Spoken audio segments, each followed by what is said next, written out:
with Sam Seder. The destiny of America is always safer in the hands of the people than in the conference rooms of any elite. Sam Seder. They are unanimous in their hate for me, and I welcome their hatred. We must guard against the acquisition of unwarranted influence, whether sought or unsought, by the military-industrial complex. The Majority Report with Sam Seder. Ever get the feeling you've been cheated?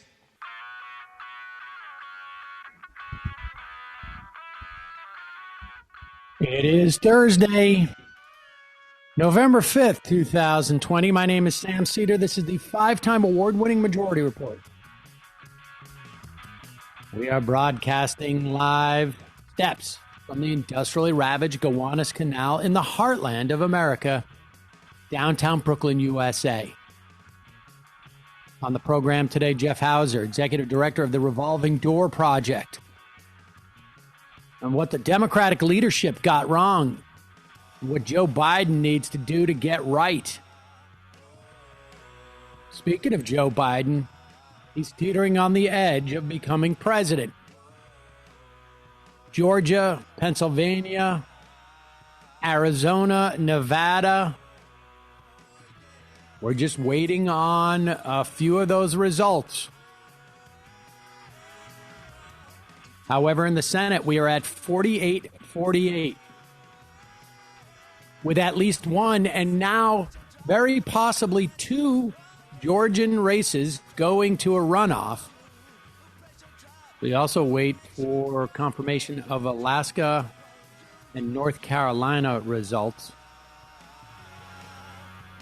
Meanwhile, Trump seems to be in a panic, looking for someone, anybody, everybody to sue,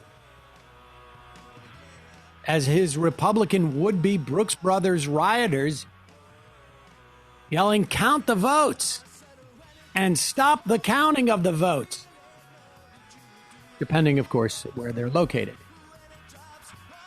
Mitch McConnell has already rung the bell, insisting he will thwart Joe Biden's presidency, starting with his cabinet.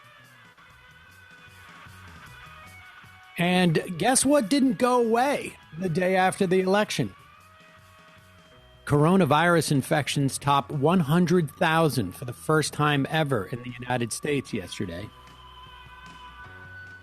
Over 230,000 Americans dead. And as we look across the country, state government elections fail. Democrats must now deal with gerrymandered districts in nearly all the states that they had to deal with it a week ago for another 10 years. This time around, the Republicans have the experience of knowing how to do it exactly right.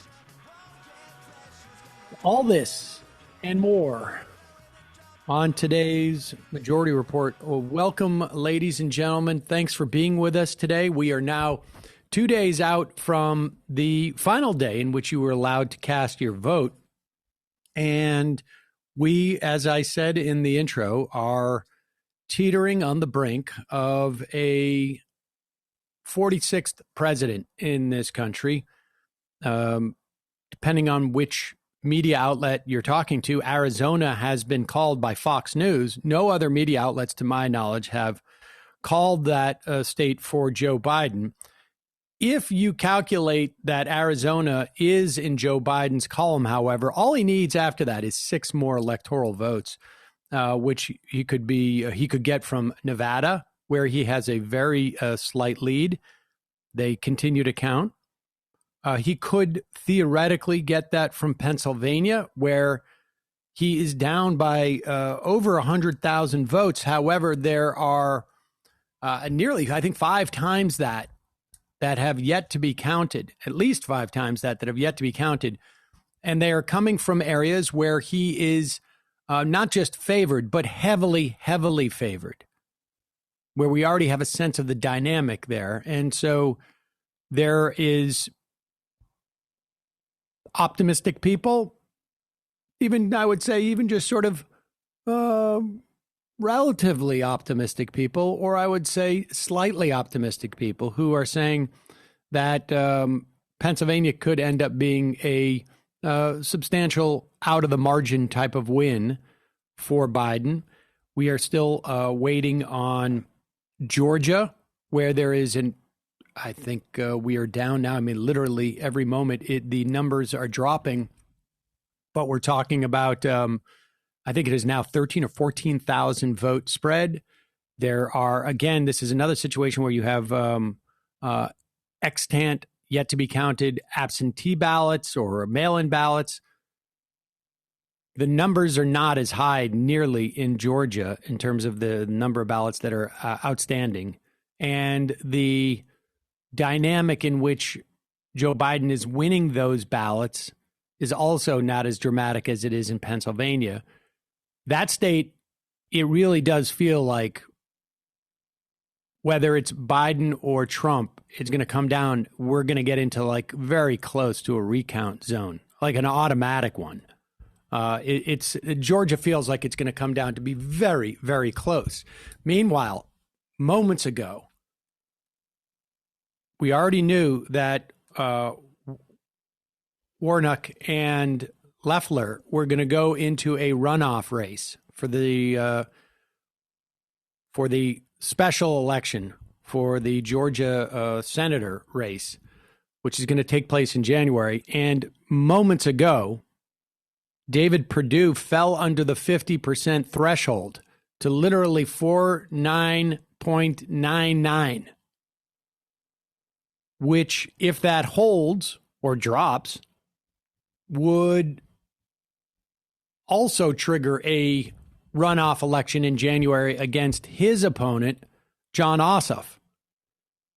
And based upon the trend in Georgia, it is hard for at least observers at this point to imagine that Purdue's numbers are going to shoot back up.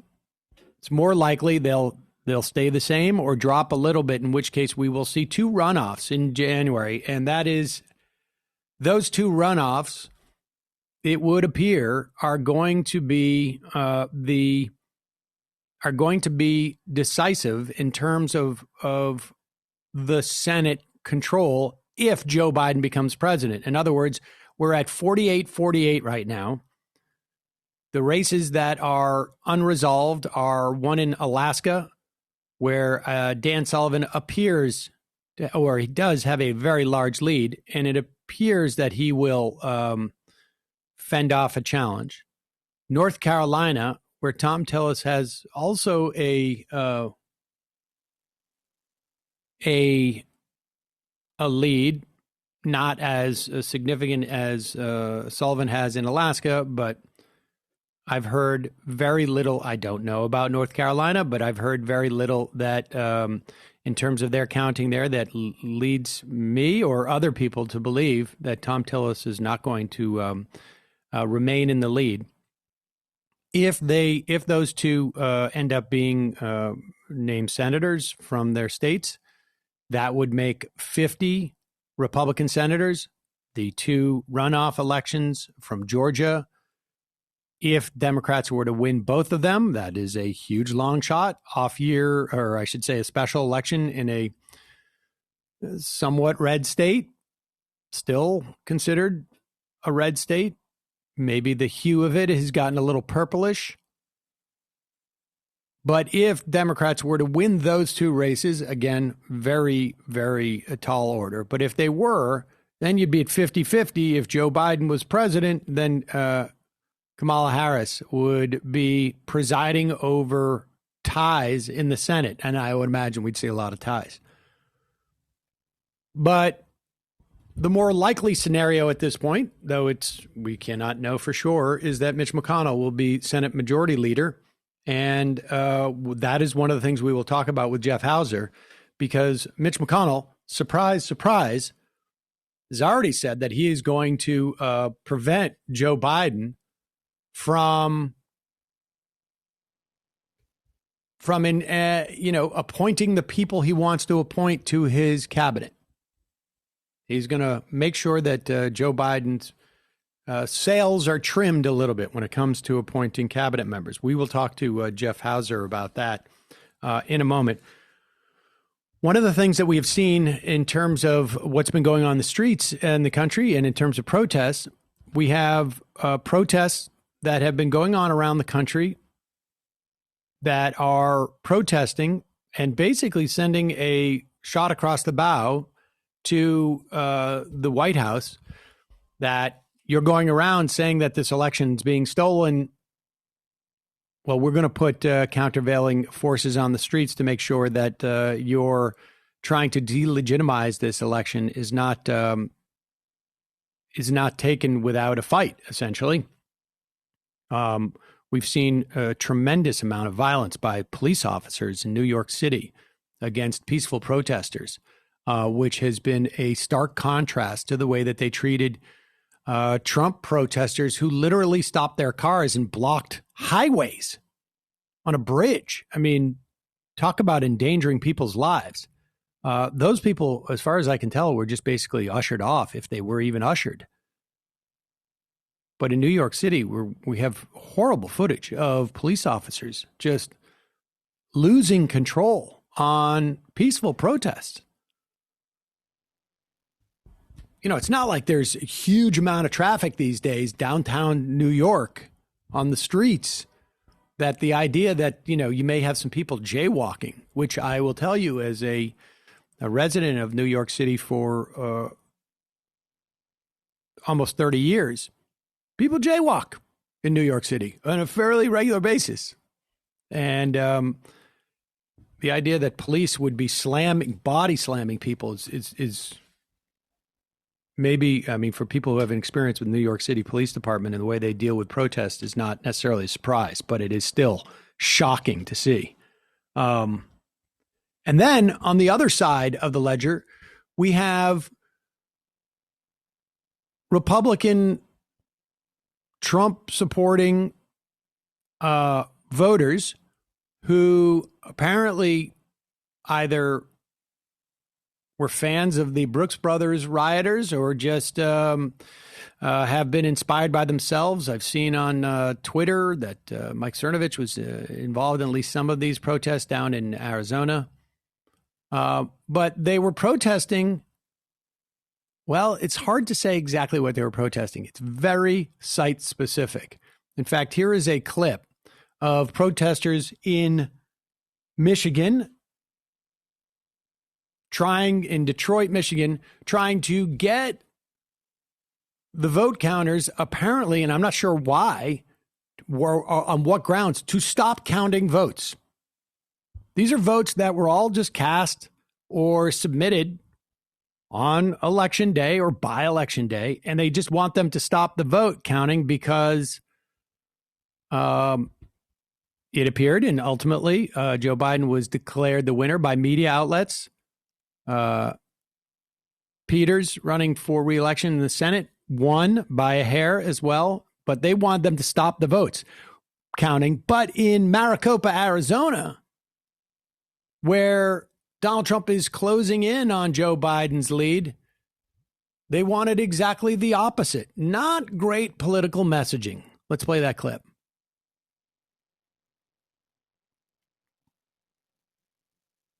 Sound, Brendan. Not hearing any sound here. But we have two different with the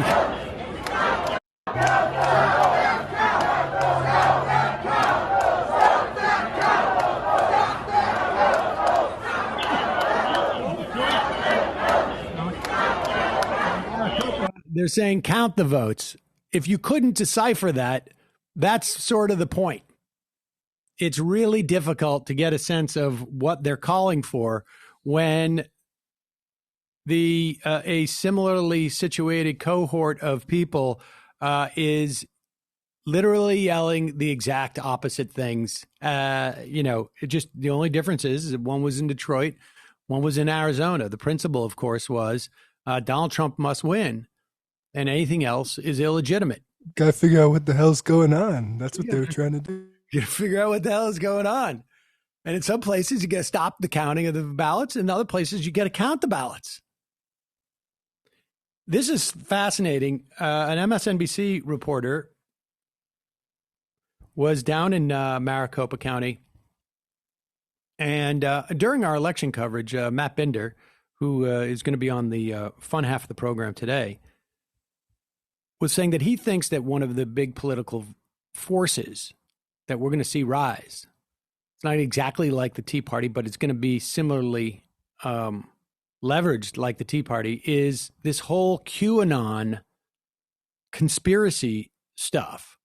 And part and parcel of that QAnon conspiracy stuff is all the media outlets that have been built up around it and have leveraged it as a way of, I guess, bootstrapping their enterprises. And Fox News has apparently, sort of been caught between two different worlds. One where they have to go on cable television and talk to, still people who are just gobbling up Trump propaganda, but they cannot get away with doing that. They cannot get away with being the official mouthpiece of the Republican Party like they have been for years, or unofficial mouthpiece, I guess, to be more accurate. They can't get away with being the unofficial mouthpiece for the Republican Party while simultaneously also talking about conspiracies that involve demon-seated pedophile rings and living JFK Juniors. But there are other media outlets that can, and Fox has a problem. They're being outflanked in the lunacy business. And here you can hear at the Maricopa County Elections Facility, these Republican protesters chanting Fox News sucks because they don't cover enough completely bat crap conspiracy theories. A loud and very boisterous crowd. You'll start hearing them start up here. And they're actually chanting, Fox News sucks. Fox News sucks. The reason why they're chanting that is because Fox News called Arizona for Biden yesterday, and a lot of people are angry about that. There's also, like I say, a lot of reporting that when reporters go in and talk to those people, they're like, well, I'm a fan of, what is it, OWN Network? The One America Network? That's the one that Trump calls on all the time at his press conferences. And things like Newsmax, real super fringy stuff. But Fox has got a Fox problem. That's always fun. Just a reminder, this program sponsored today by BetterHelp Online Counseling. They're giving our audience 10% off their first month when they go to betterhelp.com/majority report. That's betterhelp.com/majority report. You've heard me talk about BetterHelp. They give you access to your own fully licensed and accredited therapist via phone, chat, or video. You can access them just about any time. A lot of therapists, as you know, have long wait lists. Sometimes it can take weeks. Sometimes it can take months before you can make an appointment. But when you sign up with BetterHelp, they match you with a therapist that you will be talking to within 24 hours, or communicating, I guess, in any way that you decide to ultimately do. Obviously, very stressful time, not just the election, although that is adding certainly to my stress, but the pandemic in general, creating a lot of stress for people in myriad of ways. And so BetterHelp, very helpful, frankly, and easy if you're a first timer for therapy, or if you're just not in a position where you can go out and find a therapist within your community because, you're a little bit nervous. So what happens is once BetterHelp connects you with a therapist, if you don't think it's a good fit, you can switch to a new one at no extra cost. For any reason, at any time. They have thousands of licensed therapists from all over the country. So if you're looking for a therapist who has a specific specialty, may not be available IRL or in your area, BetterHelp may very well have one. They also tend to be more affordable than therapists you find through traditional means. If you don't need to have insurance, to use BetterHelp, and they have financial aid options for those who qualify. BetterHelp has given everyone in our audience 10% off your first month when you go to BetterHelp.com/Majority Report. That's BetterHelp.com/Majority Report. Okay. All right. We now let's bring to the program. Do we have Jeff Hauser? He is the executive director of the Revolving Door project. And Jeff, do we have him? Oh, Jeff, welcome to the program. There you go. Welcome to. Let's start with this, okay? Because I want to talk to you about two things. And one of the things that we had communicated beforehand, we were hoping that that things would go very well, and for the Democrats, and that we would be talking about Joe Biden and how he would staff his cabinet and agencies, and I think there is a feeling amongst many people who are close to politics, particularly on like an administrative level, like, personnel is often policy. And so this is very important. And, but one of the things I also want to talk to you about is, and some of those things are obviously still relevant. I mean, we don't know that Joe Biden will be the president yet, but, and we don't know, well, we do know at this point that the Democrats, at the very least, severely underperformed what they thought they were going to do. And I guess it's, a subjective call as to whether in the, based upon what we've seen Republicans do, what we've seen in terms of COVID, what we've seen in terms of the president, that you would expect the Democrats would not do worse than they already were going into this election. And they did. I mean, we saw some Democratic pickups in the Senate, but these were pretty low hanging stuff. In the House, there's basically, it appears, we don't know the exact results yet, but we're looking at what is basically a 20 to 25, maybe 30 member spread from what people had anticipated would have happened. So I want to talk about, to the extent that there was the failure of the Democratic leadership over the past 2 years, leading up to this election.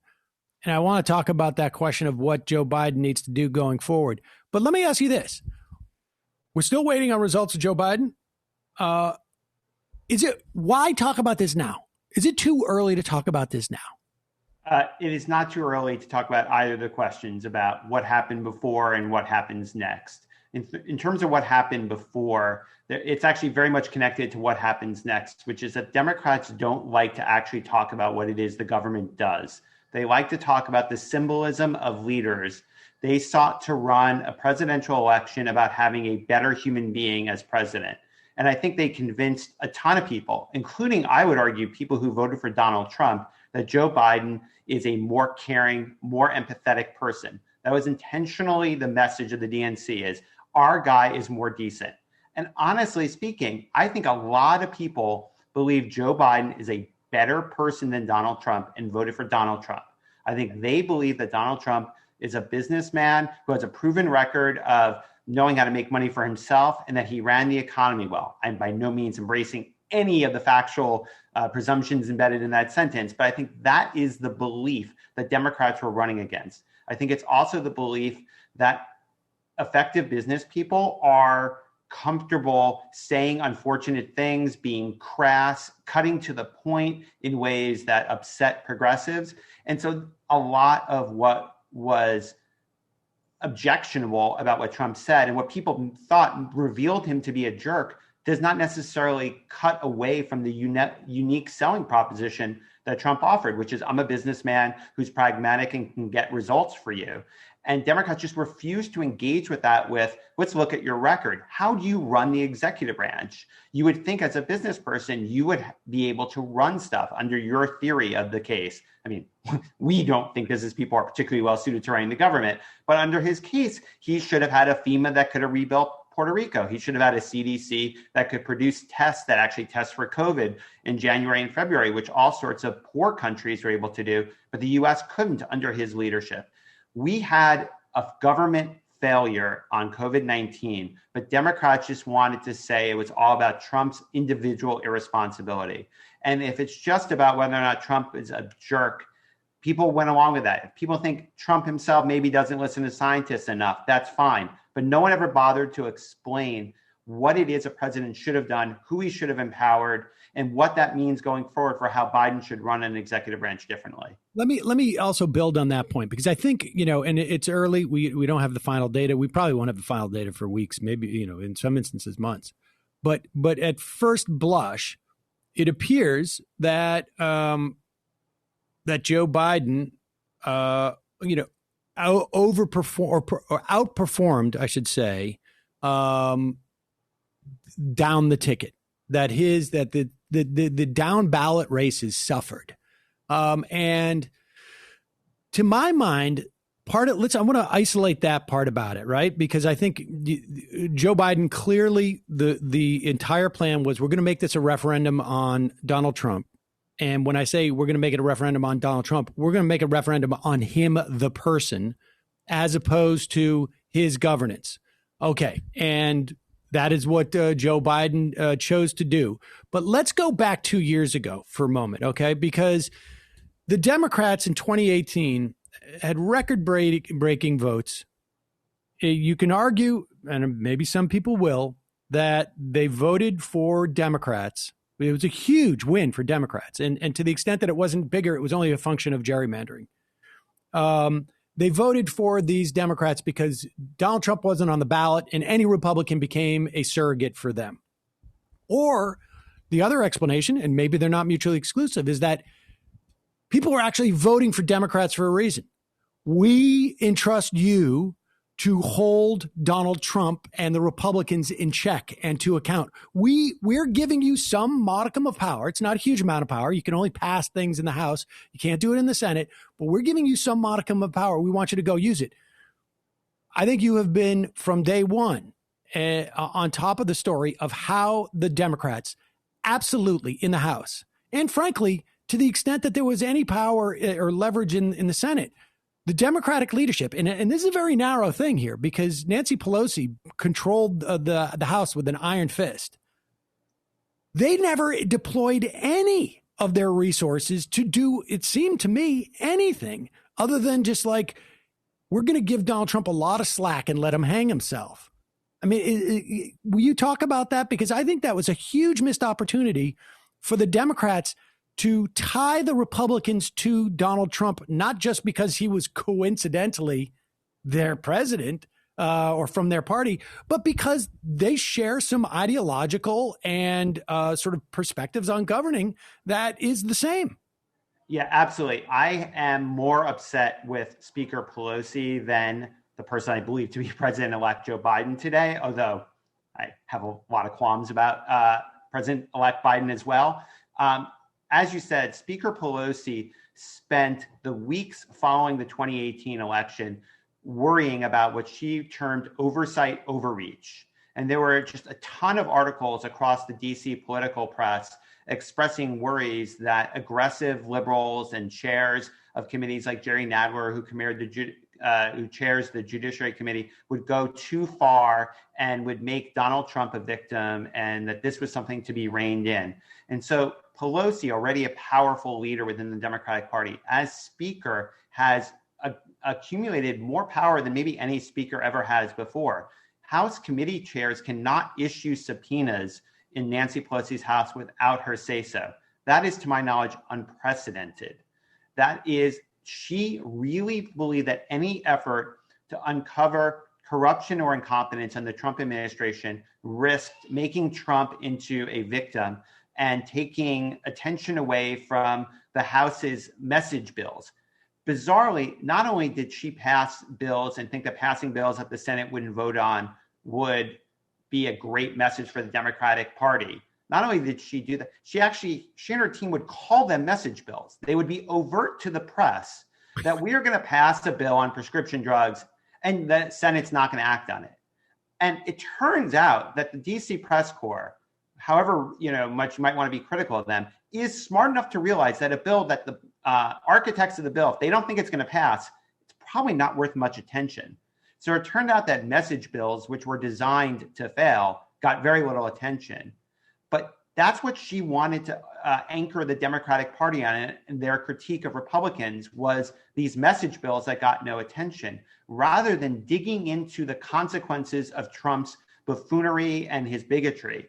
You need to make tangible to people that having a buffoon, a racist, a corrupt individual as president has real life consequences for people. That is something the House Democrats did not do because Nancy Pelosi did not want them to do that. She thought that would be a distraction. And it's the lack of that connection of Donald Trump's misgovernance to the Republican Party that allows somebody like Susan Collins to distance herself from Donald Trump. This became about Trump, not about the Republicans. To distance herself from Donald Trump, from distancing herself from the implications of her votes in the Senate. I mean, the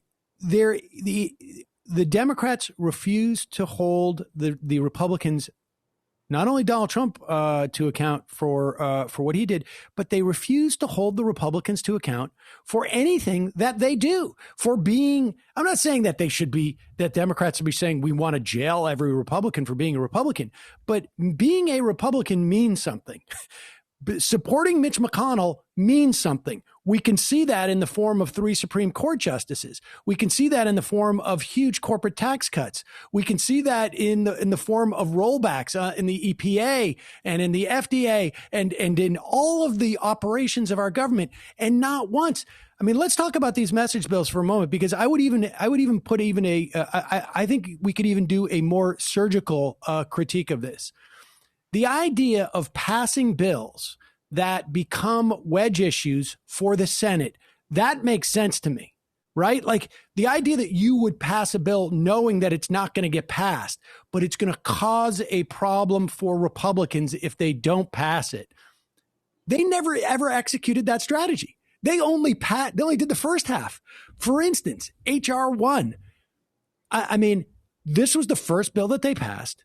They stepped all over the passage of this sweeping bill to provide election voting rights for people by attacking Ilhan Omar, their own member in their house. I mean, people forget this because now the idea is ludicrous. But people can go back on this. They spent the first weeks as they're rolling out H.R. 1 attacking Ilhan Omar because they felt that she was too extreme in some way. And they stepped all over their messaging. And then I would take it all the way down to the $1.8 trillion stimulus. Let's just jump to that, because this is an example, it seems to me, of a failure of the Democrats to even deploy the most basic political tool ever. And what you're talking about, too, is also, could be considered a wedge. The more toxic you make Donald Trump's operations, if you hold Mitch McConnell to account for not reining in Donald Trump, that becomes a wedge. And you're pulling constituencies from each other. They could have done the same thing with the $1.8 trillion stimulus, correct? I mean, if that goes to Mitch McConnell, he's got to deal with that in one way. And somebody in the Republican constituency is going to be pissed. And that's what you needed, because people were going to come out and vote against Donald Trump. The problem is that the Republicans also came out to vote for Donald Trump. And there was no dissent on their side. Yeah, I would use the Postal Service as perhaps the paradigmatic example of the 2020 failures of Speaker Pelosi. First, there was not nearly adequate funding for the Postal Service in the CARES Act. And I think the consequence is that some unknown number of votes, and there's a judge fighting the good fight in Washington, D.C. right now, Emmett Sullivan, trying to figure out just how many votes did not get counted and why. But the Postal Service needed money because of past Republican attacks on the Postal Service, efforts to privatize them, create debt, et cetera. The Postal Service needed to be bailed out. Pelosi did not make that a priority in March. That's problem number one. Number two, Trump installed the Postmaster General, who's a crooked Republican donor. The guy's a crook, Louis DeJoy. And There were no oversight hearings where he was hauled before the House. He was not subpoenaed. And honestly, he was not impeached. There is more than enough evidence that Louis DeJoy, the Postmaster General, the man in charge of trying to slow down the mail so that Democrats who voted disproportionately by mail would be disenfranchised, this man who also had enormous financial conflicts of interest with this company he wouldn't divest, or he gave it to his kids and claimed that was a divestiture, which doesn't work for Trump and definitely doesn't work for DeJoy. This guy could have been impeached. And the Postal Service is popular. It provides an important service to people in poorer parts of Washington, D.C., but all the way out to rural America. A lot of key voters. So these are not only the constituents of Democrats are elected to serve, these are the voters they need. And probably some of those people, if they realize the Postal Service was failing to work because of Donald Trump's crooked appointee, that might give them a reason it matters that Trump is a crook, that he is trying to run the government for himself, because that's why I, as a veteran, am not getting my medicine on a timely fashion, which we know was happening.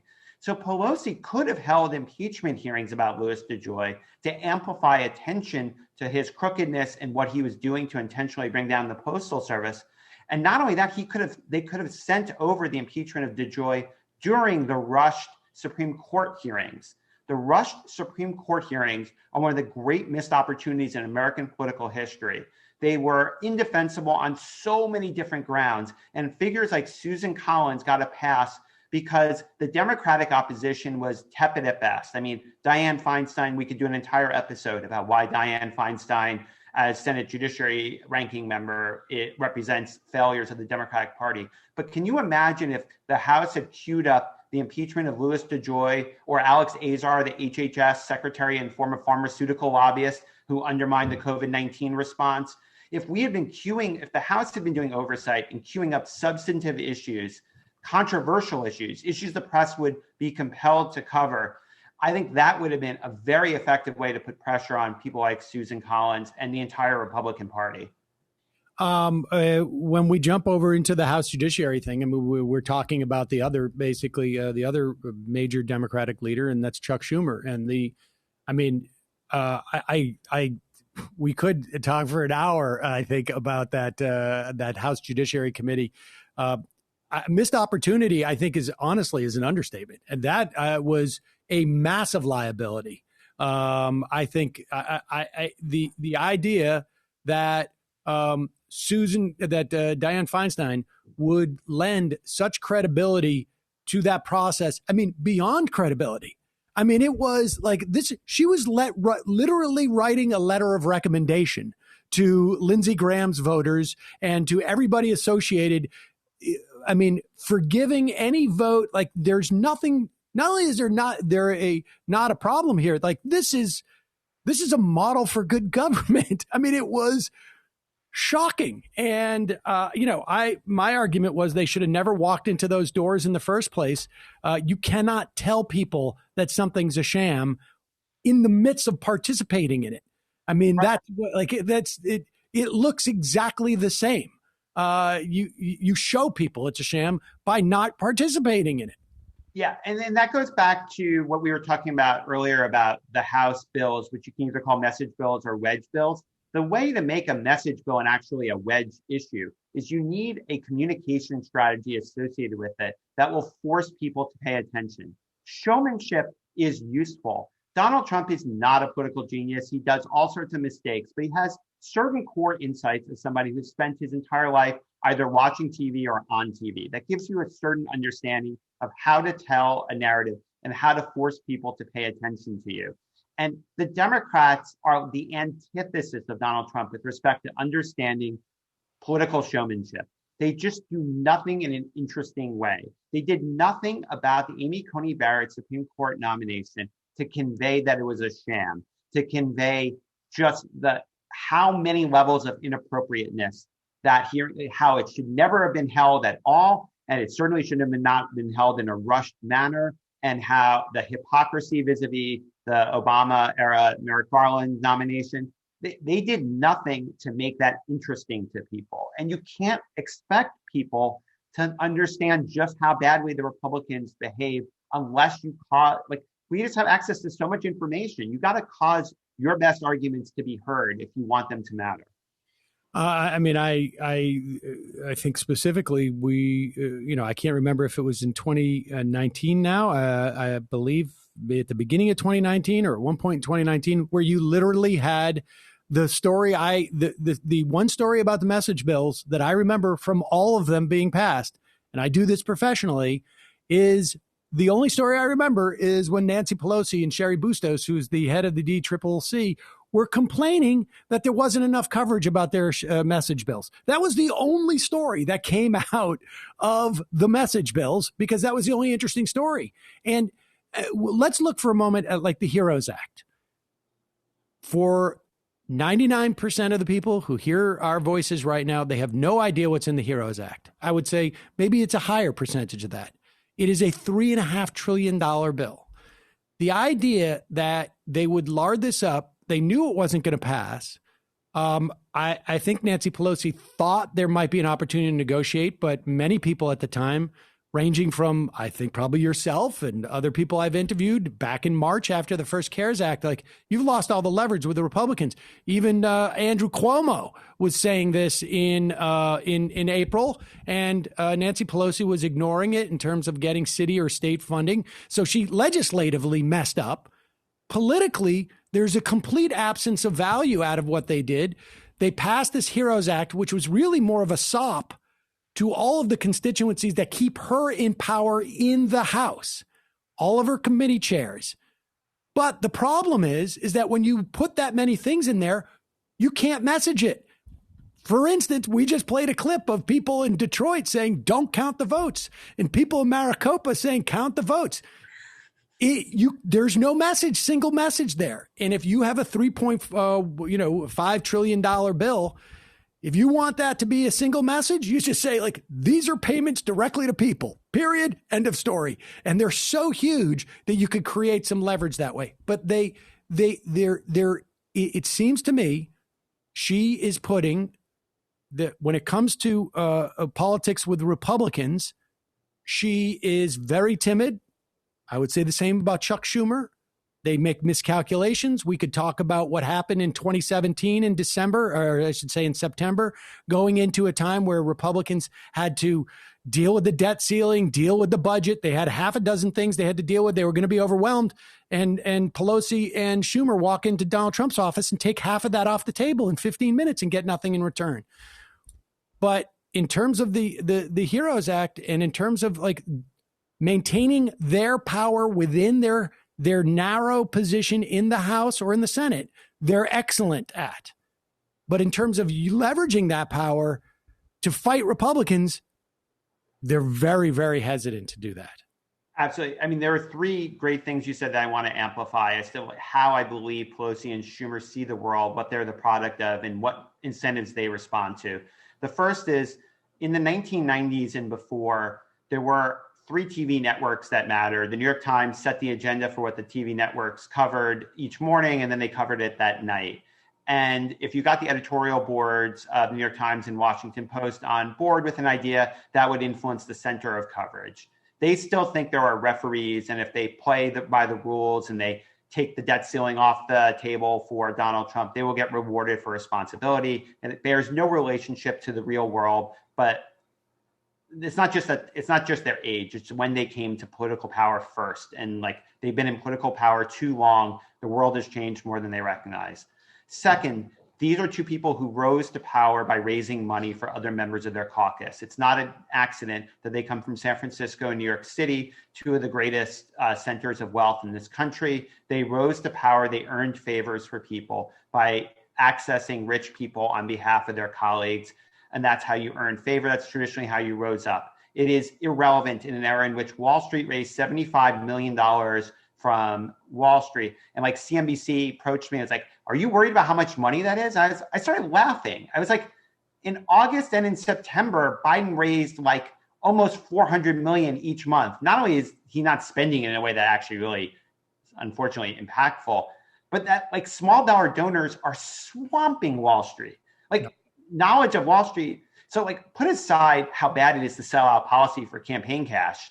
Like, now you're selling out cheap. Like the money that they can help you access is just not really that much. And Pelosi likes to take credit for the fundraising done by the D-Trip email machine, which is its own issue, but not like she does not own that, and any speaker would raise that or more money. And then third, they know their caucus. They play a communications game and they play a relationship game that is based off of keeping the members who vote for them as speaker and or majority or minority leader. They tend to them as individuals. It's like the Iowa caucus, but even smaller in terms of the number of people. And they are not skilled at talking to voters outside of Washington. They're not even skilled at talking to people who work in Washington but are not members of Congress. They stay in power.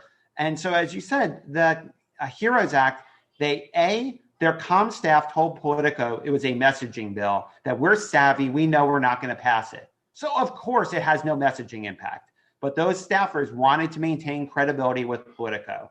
So those people should all be fired and never allowed to work again. But it makes sense that somebody like Pelosi would hire those people.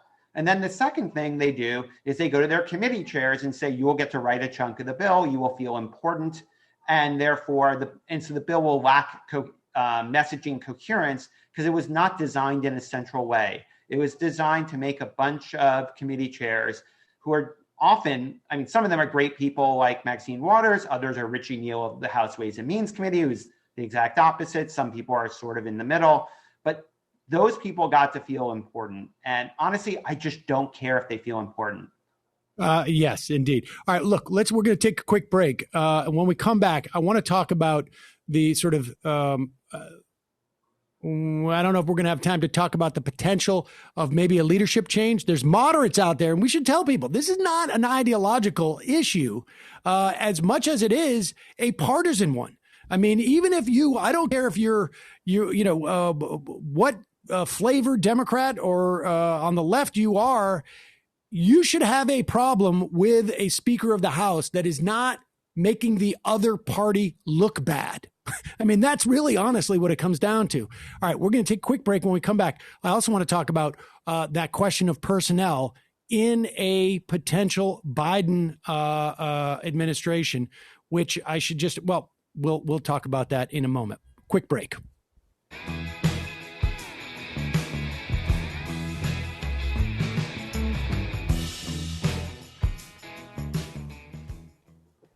So we're back, and the New York Times at 12:30 today, 12:30 p.m., reported that Joe Biden's lead in Nevada widened to about 12,000 votes after newly tabulated votes were reported in Clark County.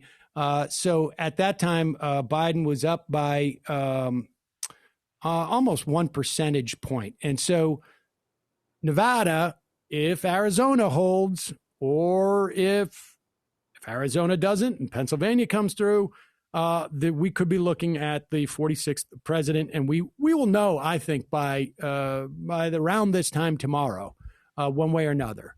But it's there's not as much stuff for people who are center to the left to do under a Trump administration when it comes to sort of like surgical tactics and personnel. In fact, there's very little other than maybe try and get Nancy Pelosi or whoever is the House leader to hold some hearings. But in the event that Joe Biden is president, let's talk about personnel in the Biden administration. Mitch McConnell, and this is going to come as a shock, I'm sure, to you, Jeff. Turns out he's not looking forward to really collaborating with Joe Biden. He is already announcing that he is going to prevent Joe Biden from putting in people who Mitch McConnell feels are too much to the left of where Mitch McConnell wants them. So President McConnell has already put down the marker.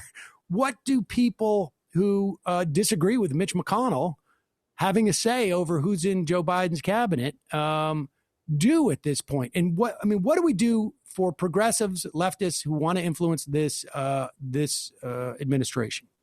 So, the job of the left, I think, is to give a sense of spine to the Biden administration.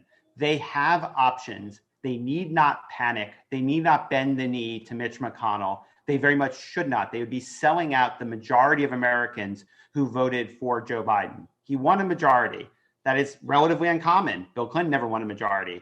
He is the majority choice, as we were discussing on the Majority Report, and he needs to govern like that. So what does that mean? There are two principal things that means. One is getting to know, learn, and love the Vacancies Act. The Vacancies Act is the mechanism by which a president governs in the absence of confirmed officials. Now, there is always going to be absences. Like when you take over on January 20th, 2021, there are 1,000 Senate confirmed jobs in the government, and the odds that you have filled more than 10 or 12 of them are extremely profoundly low. So you always have to govern by the Vacancies Act. And you should always start with an assumption that you are going to staff out your administration by the Vacancies Act. We very much urge President-elect Biden, and I'll even go further and say, based off what I was saying, I'm comfortable calling him that. He needs to act like that. He needs to develop his team, put them in place as acting X and principal deputy acting as X. There's a whole legal lingo, but keep in mind this has been done by presidents time ad memoriam using the Vacancies Act. It's many, many decades. Their predecessor law goes back to the 19th century. So we should say that throughout the Trump presidency, the Republicans have controlled the Senate. And I mean, you tell me, do we have any confirmed members of Trump's cabinet? I mean, it seems to me like at least half of our cabinet secretaries are acting cabinet secretaries. Yes, and that's been true despite having a Senate majority, as you said. And so, like, if you can't get a Republican confirmed by Mitch McConnell's Senate, like, think about the caliber of people we are discussing here. Right. It's like low-level pond scum. But I mean, if Trump can do it, then certainly Joe Biden can do it because he's got, I mean, the justification is Mitch McConnell is a complete obstructionist. Absolutely. And it goes beyond that. To the extent to which there's ever been pushback on Trump, it's mostly because Trump's lawyers are so dumb and the statute is complicated enough. It's not like rocket science complicated, but it's complicated enough that political hacks have sometimes messed it up. But all those mistakes have been unforced errors by Trump. There are more than enough talented progressive lawyers who would be happy to staff Joe Biden on an aggressive Vacancies Act strategy. He should pursue that. The other thing to keep in mind is that with the cooperation of the House of Representatives, a President Biden could adjourn Congress for more than 2 weeks and then under recent Supreme Court precedent, make recess appointments. That's also an effort that has historical analogies. There are even William Brennan started on the U.S. Supreme Court via a recess appointment under Dwight D. Eisenhower. Don't you need the Senate to recess, or could the House recess on behalf of the Senate? They can disagree, and the president gets to be tiebreaker. It is one of those things that we actually have more fail-safes built into the system, and it's a break glass moment. Merrick Garland, the outcome of Merrick Garland should inform how Democrats proceed in the future. Mitch McConnell respects no norms, no decency.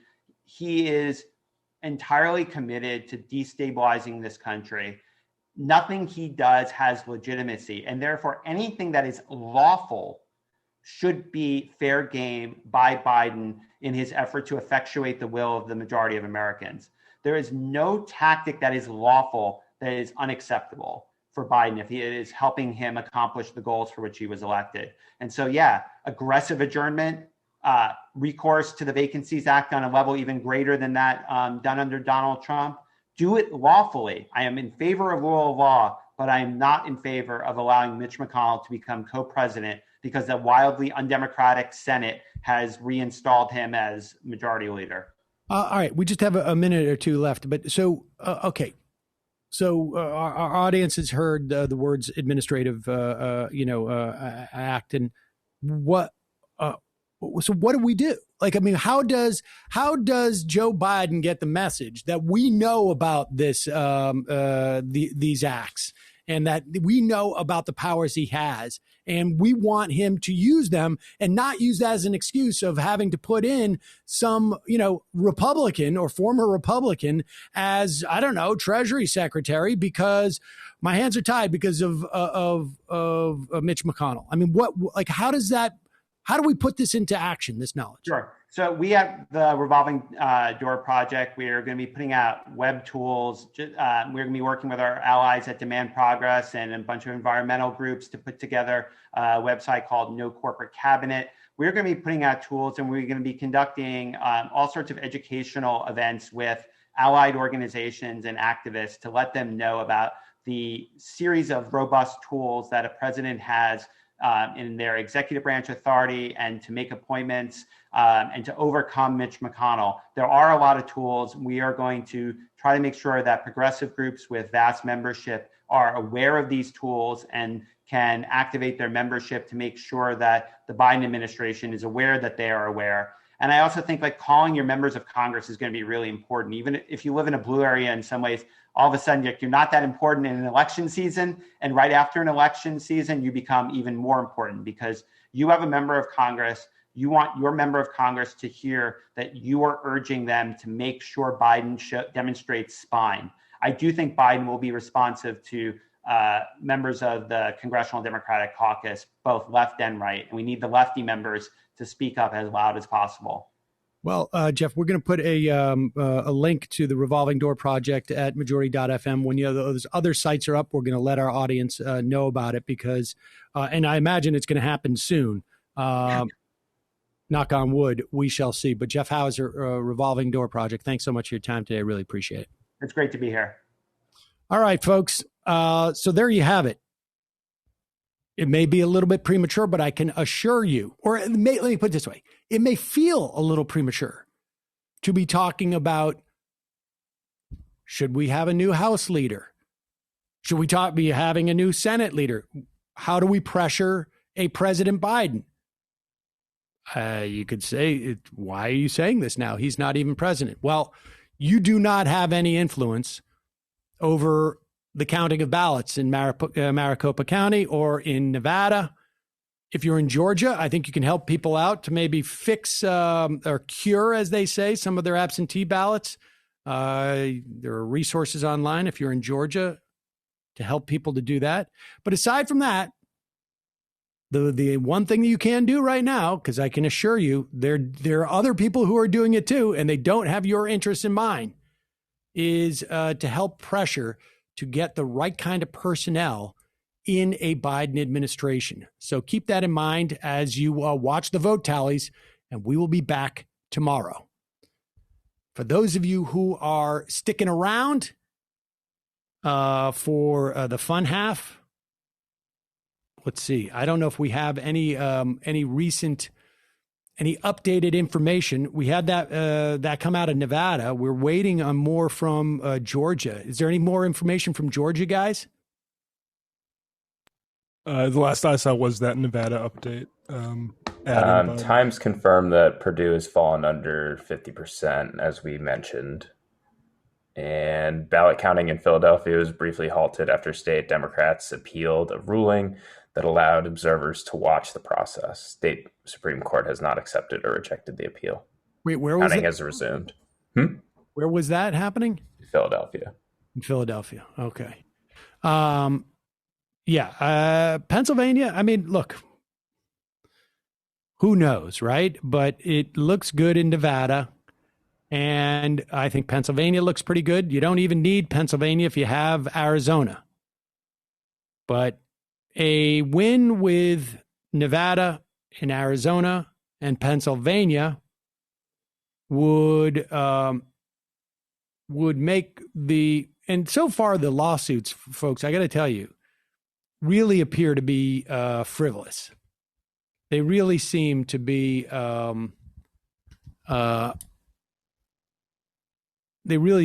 frivolous. I mean, anybody can file a lawsuit, right? But that doesn't mean that there's any sort of opportunity. And I understand, believe me, there's no one who's more jaded about these courts. But if you're going to even I think a lot of these cases, even if they're sort of resolved in Trump's favor, it's unclear to me how that would influence the outcome. I mean, they seem to be around like there hasn't been proper, access given to vote observers. And I think the claims are specious, but I don't know what the cure for that is. Because how do you know which votes to throw out? Are you going to throw out entire states of election? But it seems like they kind of have to do something because they promised Trump they'd do something. Like, my suspicion is they told Trump, like, yeah, you give us the judiciary, we have all these ways we can get you the election, knowing all the while that if Trump gives them the judiciary, using up that judiciary's credibility on installing Trump for a second illegitimate term is not really what they want that judiciary for. I'll tell you something. If Mitch McConnell didn't think that he had the Senate, and I think he probably does, if they weren't confident about the Republicans controlling the Senate, I think there would be a much more aggressive strategy on behalf of the Republicans to try and fight for Trump, just because they would want to delegitimize a Joe Biden presidency in any way they can. Now, I don't think that they think it's worth to expend that type of effort. I don't think they're looking for scorched earth because they still retain the Senate. And I do think there's also a dynamic that's going on where Trump is sitting in the White House going like, sue. And people are just like, okay, we can sue over they had the improper paint on the walls in the election room counting place. That we're going to sue them for that. You know, I really do feel like they don't have because remember in Pennsylvania, right? The big question was, would you count ballots that are postmarked the day of the election, but don't arrive until the day after, or the day after that, or the day after that, or the day after that in the mail? Those ballots, that cohort of ballots, are being sequestered. Those are not the ones that are being counted in Pennsylvania right now that are closing the gap. Invariably, those ballots would help Joe Biden, I think. There's every reason to believe that it would help Joe Biden, but he doesn't need those. And so that whole aspect of like sort of the legal challenge is less relevant now. The one thing they're trying to do in Pennsylvania, which is just bizarre. Do we have Rick Santorum talking about this? I don't think we do. I think I saw Rick Santorum talking about this on CNN last night. And he was arguing. Well, he wasn't arguing because he knew how what lunacy it sounded like. Although no one really sort of like caught him on the most the ridiculous aspect of it. He was arguing. He was saying that, look, the scandal is that there were people who brought in their ballots. That the Pennsylvania Secretary of State or the Election Commission or whatever it is sent out ballots that were self-addressed, that had stamps. And so these ballots that came in, and again, they know when they arrive, right? They arrived by election 3rd, but they weren't postmarked.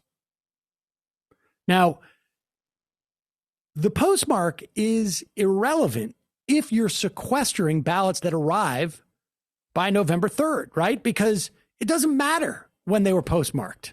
The only reason why you care about when it's postmarked is to see if it was actually sent before the close of polling on November 3rd, because it's not fair to allow people to vote after the fact. So the lack of a postmark is irrelevant in terms of whether it was a validly cast ballot, because it had to arrive. It had to be in hand on November 3rd. They've sequestered any ballots that came in after 8:30 p.m. on November 3rd. And he's suggesting, and then he went on to say, like, so you could have people who go out and cast ballots after November 3rd and somehow send in those ballots. They will not be postmarked, and that would be unfair.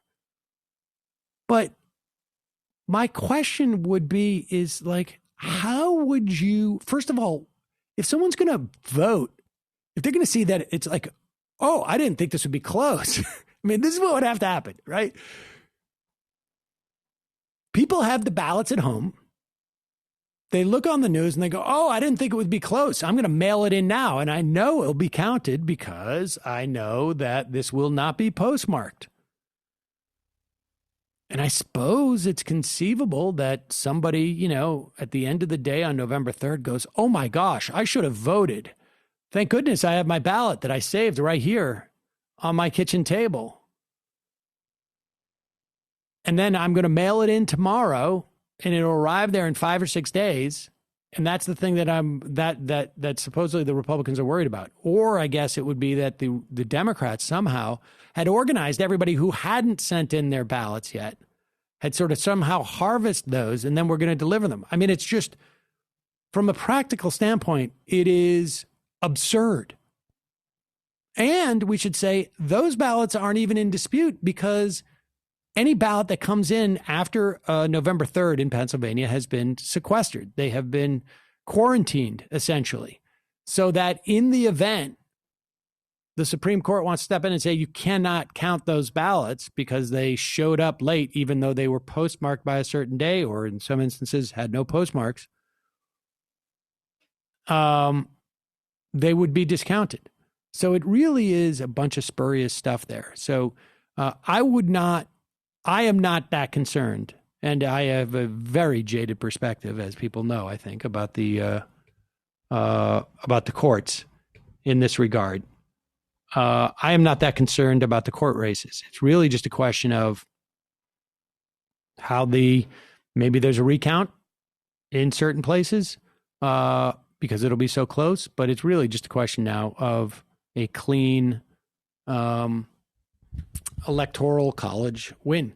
And either way, Joe Biden is going to get anywhere from 4 to 10 million more votes than Donald Trump. They both brought out record number of voters. I mean, by maybe added 10, 12% to the electorate. It's pretty impressive, the numbers that came out that have been engaged.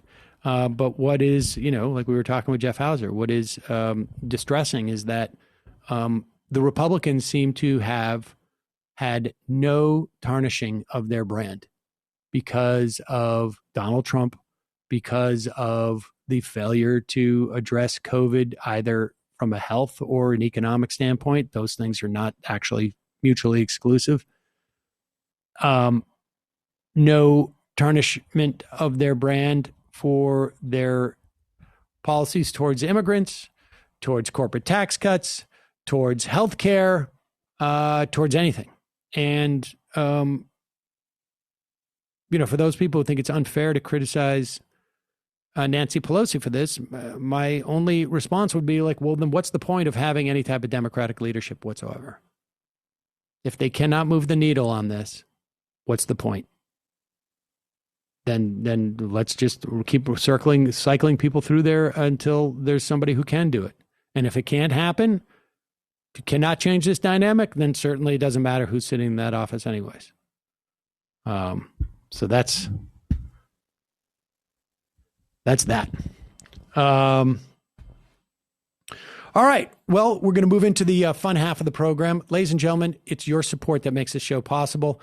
I'm not going to lie, I was chastised a little bit for not trying to move merch or push memberships during our 10-year anniversary / election coverage. If it was just a straight 10-year anniversary, I would have done it more. But I got caught up in the election coverage.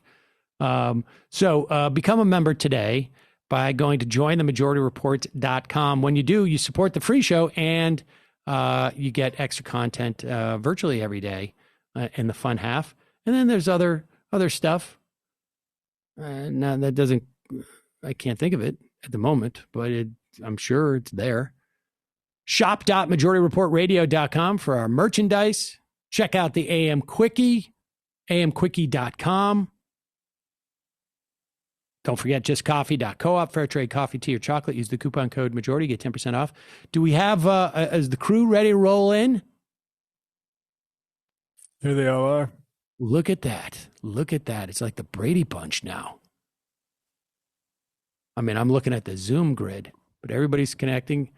There's Jamie. I see Jamie, and there's Emma. Oh, there's Emma's room. There's Emma's room. Look at that. Look at that backdrop. And Matt, where's Matt Bender with his backdrop? Whoa. Yeah, there we go. Huh? All right, the Jamie and IKEA backdrop. Matt Bender, before I hand off to you guys, let me just say kudos on your map. I mean, first off, let me say kudos on how well you have promoted that you chose possibly the right map. I know your map more than I know anybody else's map. Right. But I mean, unless Georgia goes Biden, my map is perfect down to Maine 2 and Nebraska 2. I mean, I got it, everything it seems, except possibly Georgia. How many maps did you construct? Just that one? That's the only one. Swear to God. The night before the election, I sat down. I was like, I saw all these people putting out maps, and I was like, these are all ridiculous. These are ludicrous. Biden's not taking Florida, Texas, Ohio, any of these states. In fact, the one state I did sit and think over was Georgia, and at the end, I ended up removing it because I was like, maybe it's still a pipe dream. Maybe not this time around. That might be the one thing I was wrong about, though. But no, at 1 a.m, the one single map on election day went out, and that was my map. And I've been I've been perfect so far. Yes. Well, we'll see. We'll see what happens with that. I think Georgia is going to go to a recount. I think Trump is probably going to prevail there in Georgia, but I think if he does, it's literally going to be one of those things where it's like 836 votes. Right. I hope Trump prevails in Georgia for the sake of my map. I think probably maybe you should put your map like secondary. It's not like it's a beautiful map, folks. Look at this beautiful map. I don't want it to be ruined. It's not like if it came down to Georgia, then I would take the L. Huh?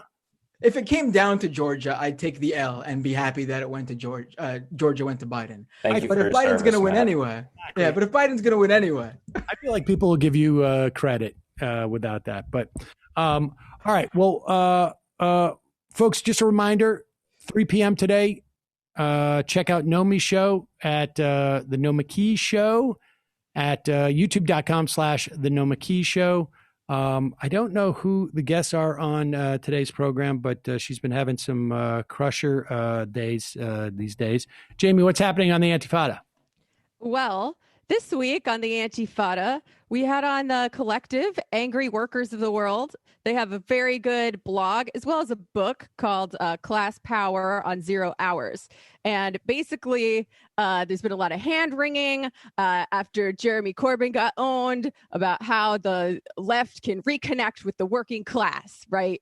In the UK and, everywhere this is a problem. So they did this before this happened, but they moved to a working class neighborhood in West London 6 years ago. They have been working at logistics facilities and food manufacturing plants for the past 6 years, making friends, forming a solidarity network, agitating on the job, and helping their fellow workers out with their boss issues. And they wrote a really good book about that. So that's out now, patreon.com/the Antifada. And then tomorrow, we saved this for the spicy bonus. We talk about their chapter on insurrection and production and all of the things that would need to happen in order for the working class to seize the means of production. No big deal. That's coming out tomorrow, patreon.com/the Antifada. And Matt, what's happening on Doomed? Just subscribe at youtube.com/Matt Binder. I usually do a live stream tonight. I don't know if I'm going to do one yet, though. I sort of want to wait to see what happens. I'm waiting to see the results, and then we'll do a show based on that. So youtube.com/Matt Binder. Subscribe there so you'll be notified when we have a show. Also, the podcast is at doomedpod.com. And follow me on Twitter or wherever on social media at Matt Binder. Are you going to give people like a framed version of the map? I'm gonna probably print up framed versions of the map if it holds perfect. Yes, absolutely. And old Matt, what's happening with the TMBS? Well, new Matt, but Matt, sorry. With TMBS, we had on Ben Burgess last night. We did a sort of reaction talking about failures we perceive in the method of suburban turnout, for instance, and as far as down ballot goes. So we talked about that, and so patreon.com/TMBS and Michael Brooks Show on YouTube. All right, and Emma's going to join you guys today in the fun half. We're still working out, technical kinks and backdrop kinks. You'll see that the white panel is white balance is off a little bit on her white panel, and a little bit, but I think I look better than Binder. Like my backdrop, yeah. What? I don't know about that. Ooh, look at that. It's crisper.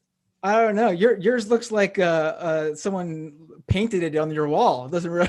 In fact, that's what I did last night. That's how I spent my time. Something's going on there. Like it's all crooked and it's looking like it's bent and something weird's happening there. I got to give you some tips. Now it's depth perception. That's what it is. So you wouldn't know anything about it. All right. Here we go. We got a statement from Trump. If you count the legal votes, I easily win the election. If you count the illegal and late votes, they can steal this election from us. I do get the sense that people aren't listening, but who knows? No, but you see what he did there, though, right? You see what he did there, right? That statement, when does he ever send a statement like that out to the press? He's getting around the Twitter warning labels. That's what that's all about. Yeah. That would have been nailed with a warning label on Twitter and Facebook. But now because the press is just sharing that screenshot, it's not being labeled and everyone's reading it now. Good job, Sam, for falling for Trump's trickery. Well, I mean, I didn't fall for it. Brendan fell for it. Brendan completely believes that. Well, I was going to say something, but Bender talked over me. Oh, there you go. All right, I got the map going. Oh, now I got this. You're on fire. Have a good fun half. Oh, of course, we will. All right, bye-bye. For it. All right, folks, 646-257-3920. See you in the fun half. Are you ready?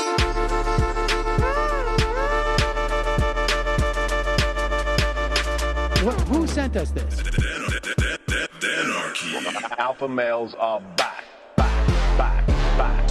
Boys back. And the alpha males are back. Just as delicious as you can imagine. The alpha males are back.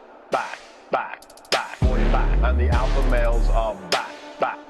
Just want to degrade the white man. Alpha males are back. I take all of it in my throat. Alpha males are back. Almost says what? The alpha males are back. You are a madman. And the alpha males are back. I am a total cunt. Can we bring back DJ Dannerky's song, please? Yeah, or a couple of them. Just put them in rotation.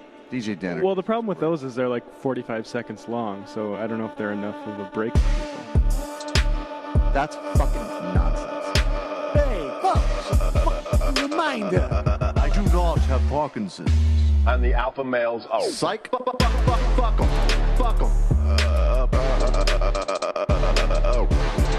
Almost says what? What?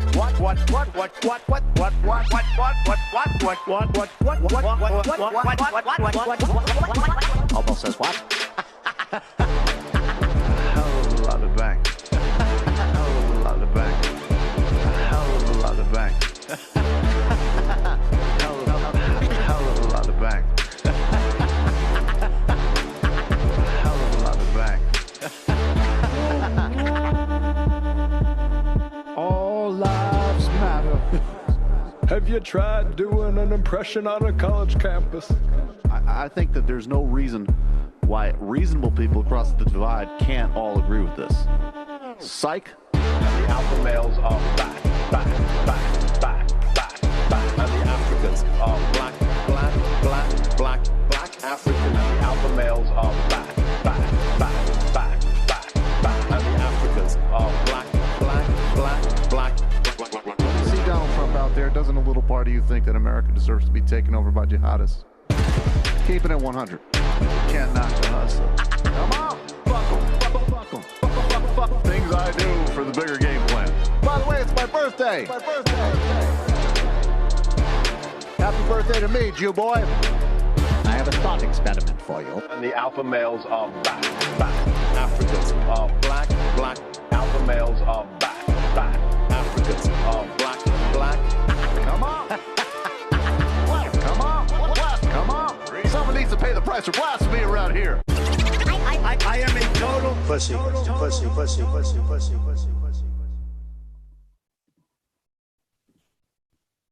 All right, let's do this, everyone. Welcome to the fun half. I'm Matt Binder, and Jamie Peck, Matt Leck, Brendan Finn, and Emma now. We have to come up with a new name for the fun half because people were calling this like Jamie and the Matts, and now Emma's here, so we got to fix this and like get Emma in there.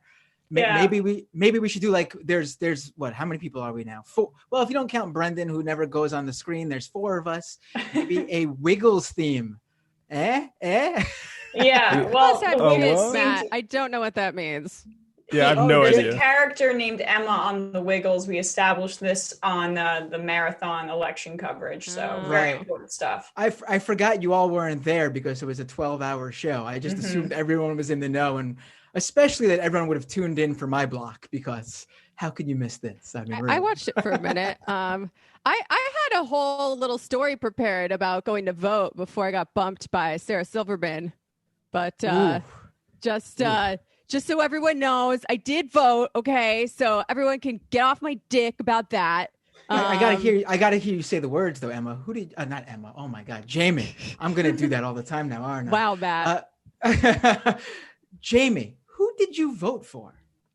You know, it was kind of a tough decision. I rolled up there. I was like, listen, libs, I will wear a mask or I'll vote for Joe Biden, but you can't make me do both. And they were really intent on me wearing the mask. So I just voted for Trump again. Ooh. Why is that why Trump took New York, Jamie, because of your vote? It might be. Yeah, that's totally what happened. But seriously, I did not vote for Trump. I voted for the Green Party. I do not stand. I'm not like proud of that fact. It felt very inconsequential. But you know, I had to turn out for my girl, Julia Salazar, who is a socialist and DSA member, who's won again. She was the incumbent in my district. You're in her district? That's pretty badass. Yeah, my state senator is a socialist, which is awesome. I did turn down the sticker that they give you after you vote, and it was a real Larry David moment. Then how will everybody know that you voted? Besides the fact that you're declaring it on camera right now. And I think public records, right? Well, Amy, you can have mine if you want. I can give it to you over the camera here. I'm good. No, it was like that episode of Seinfeld when Kramer doesn't want to wear the AIDS ribbon. It felt just like that. I didn't even get a sticker. I got a stylus pen that it can be working as a stylus, and you can click it and it works as a pen. Oh, do you mean this? Because I took that too. Yeah, that's going in the trash if they don't give them to you, right? Well, yeah, I'm happy to take it, but I kind of wanted a sticker, and they weren't on offer. But anyway, it was very quick on. I voted on voting day, and it was very quick. I think maybe because the early vote got the lines done.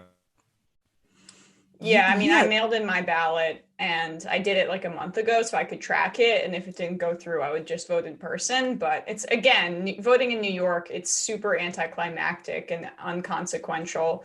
I mean, even in New York City. Oh yeah, but I gotta say, like having voted in both North Dakota and New York. Of course, the general election is worthless in those, pretty much. But the primaries in New York are actually pretty fun to vote in. Yeah, the primaries are lit sometimes. And my race, the race in my district, was pretty close with Maloney, who's now cruising towards re-election. But there was some fun progressive candidates in my race, so. Yeah, primary season in New York, it's nuts. Because much like other big Democratic states, they have this insane party establishment that now the insurgent progressive movement is coalescing behind in order to like buck and screw over in a good way. So that's kind of one fun aspect of being in a big blue state. Right. Yeah, I mean, yeah. Here it's all about the primaries, right? No, the general election. I mean, we know how it's going to go. We're basically just showing up to basically. I don't know why we show up actually for a general election. Yeah, I mean, but we do it. I have no problem people voting third party in New York. I personally voted this time Biden on the WFP, even though people can check my timeline. I have severe problems with how that party runs, specifically its endorsements last time. But I fundamentally bought the AOC argument that you can stick it to Cuomo by voting for Biden on the WFP. It's not the most consequential thing, but I'm glad the WFP retains its ability to have ballot access. Yeah, I mean, well, just quickly speaking of WFP primaries, I think I might have been on TMBS right after Working Families Party endorsed Warren. Mm-hmm. So that was horrible. That's why I voted about it. Yeah. That's why I voted on the Working their Family ticket Party again. Honestly, screw so it. you voted Demline then? Yup, Jimmy. You did really? Yep. You preferred to hand it over to Nancy Pelosi than to hand it over to Elizabeth Warren? Oh my God. You're a Cuomo-sexual? Yeah, Randy Rainbow turned Jamie into a Cuomo-sexual. That's what happens when you don't endorse Bernie. Now I got a nipple ring. It's horrible. I mean, we should just say that process was they basically jumbled in their party grandees with the rank and file vote in a untransparent way so they could put Warren over the top. And that was horrible. They should not definitely have done that. And what is even worse is their defense of that as the Bernie bros were being sexist and racist by criticizing it, and they never really able to defend. There's a Nation article about this, saying, "Come on, Bernie bros, not a good look." And a funny little cameo in the comment section of that is Adolph Reed has a funny comment. So I would just say WFP has to. I think they have problems with especially how they administered that, but ultimately Cuomo sucks. Yeah, it wasn't a spite vote for me there. I just wanted to. I did buy into the AOC argument as well, just like a normie online progressive, but I hear you guys. I think the only time I think I ever gave an FU vote to someone for and voted third party was in 2016 when I voted for the Green Party senatorial candidate over Chuck Schumer, just as an FU to Chuck Schumer. Because I think I might do that too. Because I was I won't feel good doing it on the presidential line with Trump, as the Republican candidate. I felt like I had to still vote for Hillary, but I was happy to give that FU to Chuck Schumer. Well, yeah, and I would just say on the Green Party, I probably could have followed Jamie in the FU to WFP thing if the Green Party ran somebody who wasn't 0 for 24 in elections in their lifetime. Because and again, this is all aesthetic, right? But it bugs me that the Green Party isn't serious about actually winning elections. And that's look, Howie messages well. He'd be a great leader of a think tank, but you need to start winning elections. Yeah, the Green Party, it's not the party that we're looking for. No, I've been to their convention for TYT. It was a fascinating display, I would say. They're not, it wasn't in 2016 especially. A lot of that felt like when I was there, kind of thriving off of the publicity that was being given to them by lib media and talking about and what happened afterwards too. Jill Stein, I spoke to her a few times and I was like, you would be a great college professor. But that's about it. That was my sense of it. And it almost is, it's fascinating too, how effectively Democrats were able to shame leftists coming into 2020 in so far as to the Green Party really did not do well this election cycle at all. And I think a lot of that had to do with Democratic messaging specifically targeted at Jill Stein and the Green Party and no other third party. They were just all over Susan Sarandon and Stein. Yeah. Well, I have a lot of thoughts on the party and what a party should be and what a party should do and how it should not be solely a vehicle for running electoral campaigns. But maybe we can talk about that later if it comes up again. Shall we do some of these clips? To the phones? Oh. Want to go to the phones first, or it's up to you guys? Yeah, whatever. Let's do a call or two, and then we'll go to the clips. Here we go. 973. What's your name and where are you calling from? Oh, Jesus Christ. Oh, my God. It's every time. Damn, they changed the number too. 973. That's my that's They've Essex changed County, the number New Jersey. every time. Every time. Let's go to 605. What's your name? Where are you calling from? It's Tim. I'm in Washington State. Hi, Tim from Washington State. What would you like to talk about today? Well, I've been watching a lot of like old YouTube videos on Sam just like owning sort of centrist Dems and whatnot, and that just has my socialist little heart. Warms my black little coal socialist little heart. So I had to try and get on the show around this time. So I know there's a lot of people talking about the validity of voting green or other third party as sort of a thumb in the eye to Democrat candidates. What do you think of the analysis from Chris Hitchens and the like, saying essentially that Trotsky's analysis was that you have to defeat fascism first? Oh, I agree. I do agree with that. I mean, to me, Right. the number one issue with this election was, this is what I've been saying. The left, whatever we could have extracted from a Trump administration in terms of just like, bringing people to the left and getting candidates in office, we did that. There was nothing left to get out of a Trump administration. Anything going forward, we needed a democratic administration. And that's why it was imperative that Trump lost, on top of all the other issues in terms of like what you just brought up. But that was my like additional reason that the left, we were optimistic in terms of whatever we looked at it, whatever we could extract, we would do that, and we did. And now we just needed to move on from this. Otherwise, we were just going to be in like a standstill for 4 years, not getting anywhere. Yeah, I mean, I agree with that generally, but I think it's a bit of a narrow view of like fascism. George Orwell has a different quote where he says it's pointless to try to maintain capitalism and fight fascism at the same time. And I think that is just as true. Like, I think I 100% agree that we needed to get rid of Trump as an order of operation. I do not disagree with that sentiment at all. But I think overly reducing like Trotsky to that effect, I don't think that's exactly, I don't think that is exactly the, I think that's a bit reductive. That's not, I'm sure, I promise that's not what Trotsky meant when he talked about defeating fascism. But I agree with Matt. Fascism is not something that we can get rid of just by getting rid of Trump, right? It's not a state of affairs. I think it's more useful to think of it as a process, elements of which have been present in this country for a very, very long time.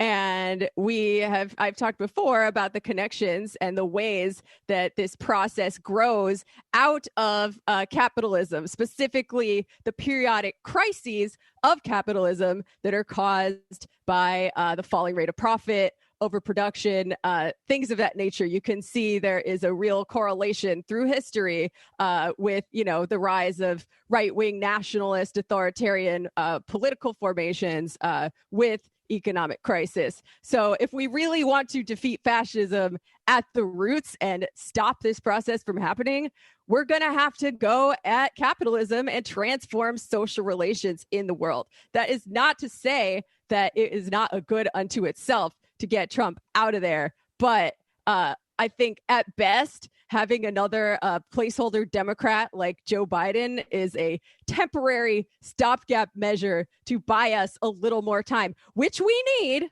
But, it's really just the beginning. It's not the end. Because I would just say there's absolutely no question on my mind of that. I'm sorry, go ahead. I was just going to say, there's frankly, I have a more expansive understanding of fascism that doesn't just confine it to the Republican Party. And I do think that, frankly, America, the last 50 years, there's certain things that Hitler would really have been jealous of, right?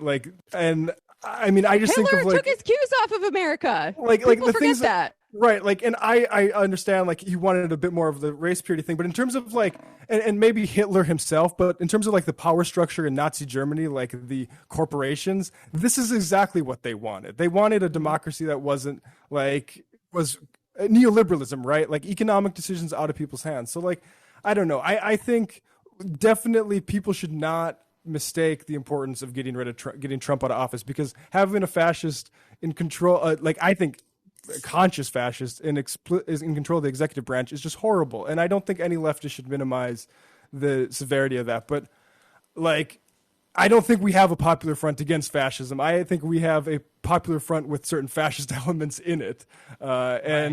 And so we're like, that's why this definitely. Is the Democratic Party is like just a bulwark against like leftist like progress, right, in the country. There's absolutely no question that they are controlled opposition toward a steady march of the Orton window to the right, in my mind. What do you mean the Democratic I don't Party? Really too much time. Go ahead. It's inherent in the response to Trump that there are fascistic elements, of course, outside of the Republican Party. I mean, the fact that they made Trump specifically that boogeyman goes to show how ingrained the fascism is and how ubiquitous it is in elements outside of Republicans. Because if they saw it as the poison that it is spread throughout American society since its outset, they wouldn't be looking at him as one specific boogeyman to get out. There would be a more expansive conversation. And Joe Biden is certainly not having that conversation. Neither is most of the Democratic Party or any. There's nothing fascist about mass incarceration. Oh, wait. Right. No, I mean, that sort of stuff is like, it's refined, anti-democracy and population controls. Yeah. Here's a quote that I just want to. It's just there to. Go ahead. Oh man, I keep talking over you. No, sorry. You go ahead. You go ahead. Well, I think it's nothing but essentially doing what I like to call the merry-go-round of identity politics and just who's winning the oppression Olympics for this next 4-year term. In terms of who's the most oppressed and who we get to focus on, and you already see them trying to control that narrative where. All these BLM protests come out after George Floyd and all of these other police killings. And then you end up with this situation where they start scrambling. And what do they have to do? Well, this Ruth Bader Ginsburg dying and them getting pushed to push Amy Coney Barrett to the forefront. And all of a sudden, I live just outside of Portland on the Washington side of the river. And like the BLM protests in Portland are dwindling. The cops outnumber the protesters now. So, it's just this sort of oppression Olympics of who's getting shoved to the forefront now. And to be honest with you, I actually view this election, to sort of bring this full circle, as a pretty robust rejection of identity politics. I mean, Trump got more votes than Hillary did in 2016, and the Democratic Party runs on identity politics. And so, yeah, turnout was way up and everything else, but the fact that Biden has struggled to win Wisconsin, struggled to win Michigan, lost Ohio, and is really struggling in Pennsylvania goes to show you just how much the material condition of these of workers actually matters, and how there's been this rejection. This should have been a blowout if identity politics worked, and it wasn't at all. Well, I think identity politics works two ways, though. Yeah. Right. Not to push back on your overall idea, though, but other than Wisconsin, the states you mentioned, Michigan and Pennsylvania are going to be. Michigan, I think Biden's up 100,000 votes. It's going to be. It's not going to be close when all the votes are counted, because everyone voted early who voted Dem. Like Wisconsin, yes, I'll give that to you. That was way too close. I think it's like 30,000 votes. But Biden's going to end up having I wouldn't call it a blowout, but a decisive victory. I don't think Biden is particularly the id poll candidate either. I think he ran particularly against being woke at all. He's like, I'm asleep still. That was his primary pitch. He won back white. He won back white men. He won back the one group that went that went towards Dems compared to 2016. Was white men. Everyone else, actually, Trump grew his numbers with. Which is an argument for identity politics, actually. Yeah, I think the better term for it is more just like corporate framing of bland ideas that are often about unity and like beautiful flowery language and everybody being different colors and genders and all of these things. Like, I don't think he ran towards identity politics, but I think he kind of caved to Trump's politics of us versus them and making it about nationalism and emotion. But the emotions are stronger on Trump's side in that sense and it almost cost the Democrats the election. That's how I would frame it. Right. But thanks for the call, caller. We're gonna go to the next call now. Thanks, Matt. Hey, just one last thing, man. I had the same map that you did, but I've been saying for 2 weeks that Biden's road to the White House runs through Omaha, Nebraska, which is Nebraska's 2nd district. I had basically the same maps that you did. So did you publish? Thanks for taking my call. Did you publish it anywhere? Did you post it? No, of course not. I'm a nobody, man. It maybe half dozen people in a socialist alternative group would have seen it if I would have published it. So, but you should have, and then you could have proven it. Because as of right now, I can't believe you. Yeah, you need a publication date. Sorry, man. Yeah, I'm sorry. Dude, I should have sent an illegal bet to Betfair or something in the UK, and taken a vacation. Right. All right, man. Thanks a lot. All right, let's go to one more call, and then we'll do some clips. Yeah, I got 2 in mind just from that call things we were discussing. Oh yeah, definitely. 917. What's your name? Where you calling from? Is me? That's you. What's up? What's your name? Where you calling from? Hey, it's Alex from New York again. How you doing? Hey, Alex. What would you like to talk about today? I had 3 topics. One was quick. One was just let's just get to them. Don't even worry about breaking them down. Let's just get to them. Gotta be quick. Okay. One was the Avengers ad from Dan Crenshaw. I know it's a couple weeks ago, but that shit was fucking hilarious. It was pretty bad and funny, yes. The other one, I tried to call in on Tuesday during your bit, actually, when you were talking about QAnon, and I wanted to let you guys know that our cleaning lady, who is from Brazil, is QAnon, and I thought that was fascinating. You're what? You broke up a little bit. Who? Our cleaning lady. Oh, well, okay. We have a cleaning lady. My mom can't walk and do anything, and my dad is very old as well. So we have a cleaning lady. She's from Brazil, and I started talking to her about the Amazon rainforest and how it was on fire. And she was like, "No, it wasn't." And I go, "What?" And she goes, "Oh yeah, no, that was a whole plot because Europeans came in to steal our gold, and there's gold under the Amazon." I was like, "What are you talking about?"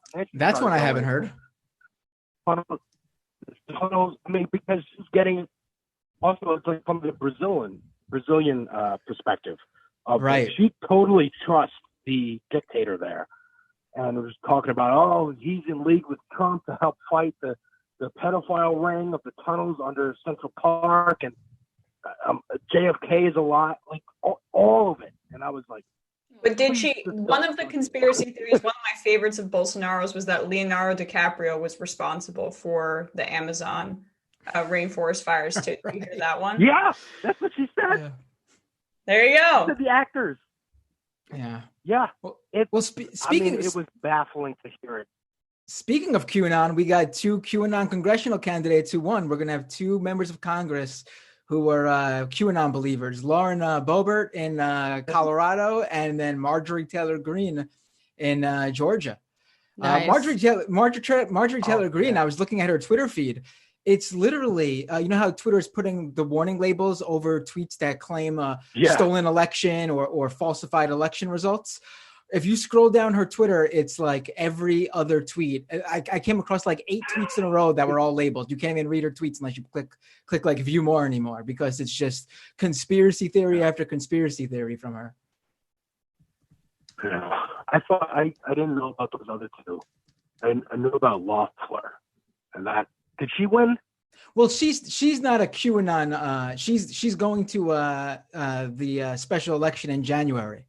With the she's just another blonde Georgian far right winger, just not far enough for QAnon. Right. Marjorie Taylor Greene did have an event with her for them to endorse each other, though. But yeah, they are sorority sisters in Q. Yeah, so maybe she's learning about Q from Greene, but as of right now, she hasn't shared any QAnon stuff. Yeah. All right. Well, and the last thing I wanted to mention was about violence. And I told you guys this a week ago, but you might have forgot. I started watching the news in 2012. 2 years later, in 2014, there was that incident on the ranch in Nevada, the Bundy Ranch. You remember that? I remember that, yes. Yeah. That's when I got really nervous about the right wing, like, we're going to take the country back and Civil War kind of stuff. Because I was reading, like, comment sections on everything, on Huffington Post, Breitbart, Daily Caller, Fox, everything. And the comment sections under the right wing things were so, like, they were psyching each other up for this stuff. And then Hannity kept covering it and maybe was told to stop or whatever. But it kept going. And they had this standoff with the FBI. And then it was with Bureau of Land Management. Yeah, they had films though. And they were like, showing that they had sniper positions. And then when Hannity stopped covering it, a little while later, it kind of went away. But then two people, I think, went to Vegas and just shot up a diner and were killed. Right. Because they weren't ready. Yes. They killed two police officers, if I remember correctly. Also, don't forget that later on, members of those militia groups that showed up to defend the Bundys, one of the Bundys actually was part of this. They took over a federal like a shack or something like that on federal land. Like it was some sort of like wildlife preserve center that they took over, and there was a shootout there too. And if you go back to it, actually, a lot of the what ends up becoming the Boogaloo Boy movement stems from that. Actually, a lot of them actually view one of those guys who was down there or was showed up down there, who was later killed in a subsequent shootout with the feds. They view him as like a martyr for the cause, and you'll see on their guns, like currently the Boogaloo Boys, on their guns they write his name. It's like I can't remember his name right now, but it all stems from each other. And before that, what led up to a lot of the Bundy stuff was the whole Jade Helm conspiracy theory, if you remember that, where Obama was having military tests throughout the country to prepare for martial law and military takeover, and they were transforming Walmarts into centers where American citizens would be. Was that the Hobbit Homes one? Was that the Hobbit Homes conspiracy, or was that just Ted Cruz? I don't think that's part of it, but I can't recall that part of it. That might be separate, but I'll have to look up that part. I don't remember that one. But yeah, it's all this stuff. Yeah. It all really connects, which is why I think QAnon is so much more dangerous than all the stuff that came before it, because they finally realized it's an all-encompassing thing. Yes, if we keep this going, like any conspiracy, it works for us. Come on, join. Yeah. Yes, like these all led to each other, but imagine if they were all happening at simultaneously. That's basically what QAnon is now. There's no more, you don't hear about Jade Helm anymore, and Pizzagate sort of, it's still around, but it's sort of waning. But if QAnon was around then, it would be just as prevalent as the idea that JFK Jr. is still waiting in the wings to save Donald Trump. If you've seen, honestly, some of the QAnon stuff that was being posted on 8kun, which is what 8chan is now, in the past couple of days is hilarious. There was one post that was basically JFK Jr., if you're out there, please, we need you right now. Come out now. Like as if JFK Jr. is really alive, and he comes out, and all of a sudden everyone's going to be like, forget the election results. Whatever JFK Jr. wants, JFK Jr. gets. Trump is the president now. It's really, that's what we're dealing with, though. I love the assumption too that JFK Jr., like one of the most, like the members of the most famous political families associated with Democrats, would be in favor of Trump winning too. I love that assumption. It is hilarious, but it comes from an actual place. To give the QAnoners a little bit of credit, there are quite a few photos, because they ran JFK Jr. and Trump ran in a lot of those elitist, Manhattan circles, like socialite circles in the 90s. Right. And so there are a few pictures actually of JFK Jr. and Trump together. Yeah, so well, I mean, that's where that comes from. The Clintons hung out with the Trumps too. So I mean, it's all one big club, but they'll still pretend and go at it in public. Right. Oh, yeah. Well, to add on that though, there is the current QAnon conspiracy is that the one that's just showing up today is that there is a post from Q from like a year or two ago where he says, watch the water. And of course, they try to look into everything he says and try to decipher it. And the actual belief now, and it's spreading big time in Facebook groups right now, like groups with like hundreds of thousands of members are sharing this. The belief now is that when all is said and done, Trump will be declared the winner because the Trump administration secretly put a hidden watermark on actual legitimate ballots, which is what watch the water means from Q. And when they look at the watermark and take away all the fake Democratic votes that don't have that watermark, Trump will end up the winner.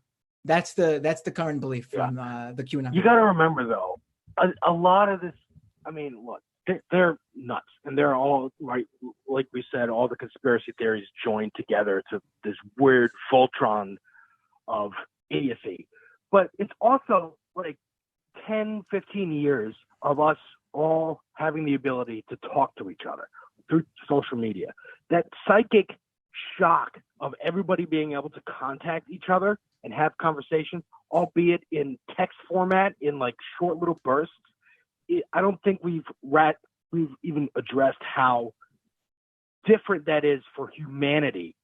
And also that a lot of the people online are children.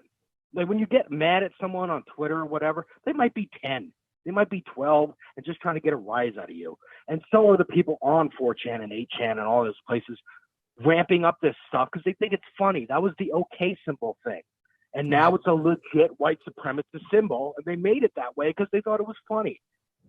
Right. I mean that's there was a webcomic. There was like a little webcomic I saw recently that that sort of got what you were saying completely, where like this guy's like, oh, I just got the internet, I'm excited to talk to people all over the world, and the first person he connects with is like completely across the world, and he's like, hey, how are you? And the other person that he connected with goes, I hate your guts. And it's like, like people expected, they felt, they thought the best of humans, of human nature. And unfortunately, that's just not how it works. Some people suck and they'll display that. Growing pain.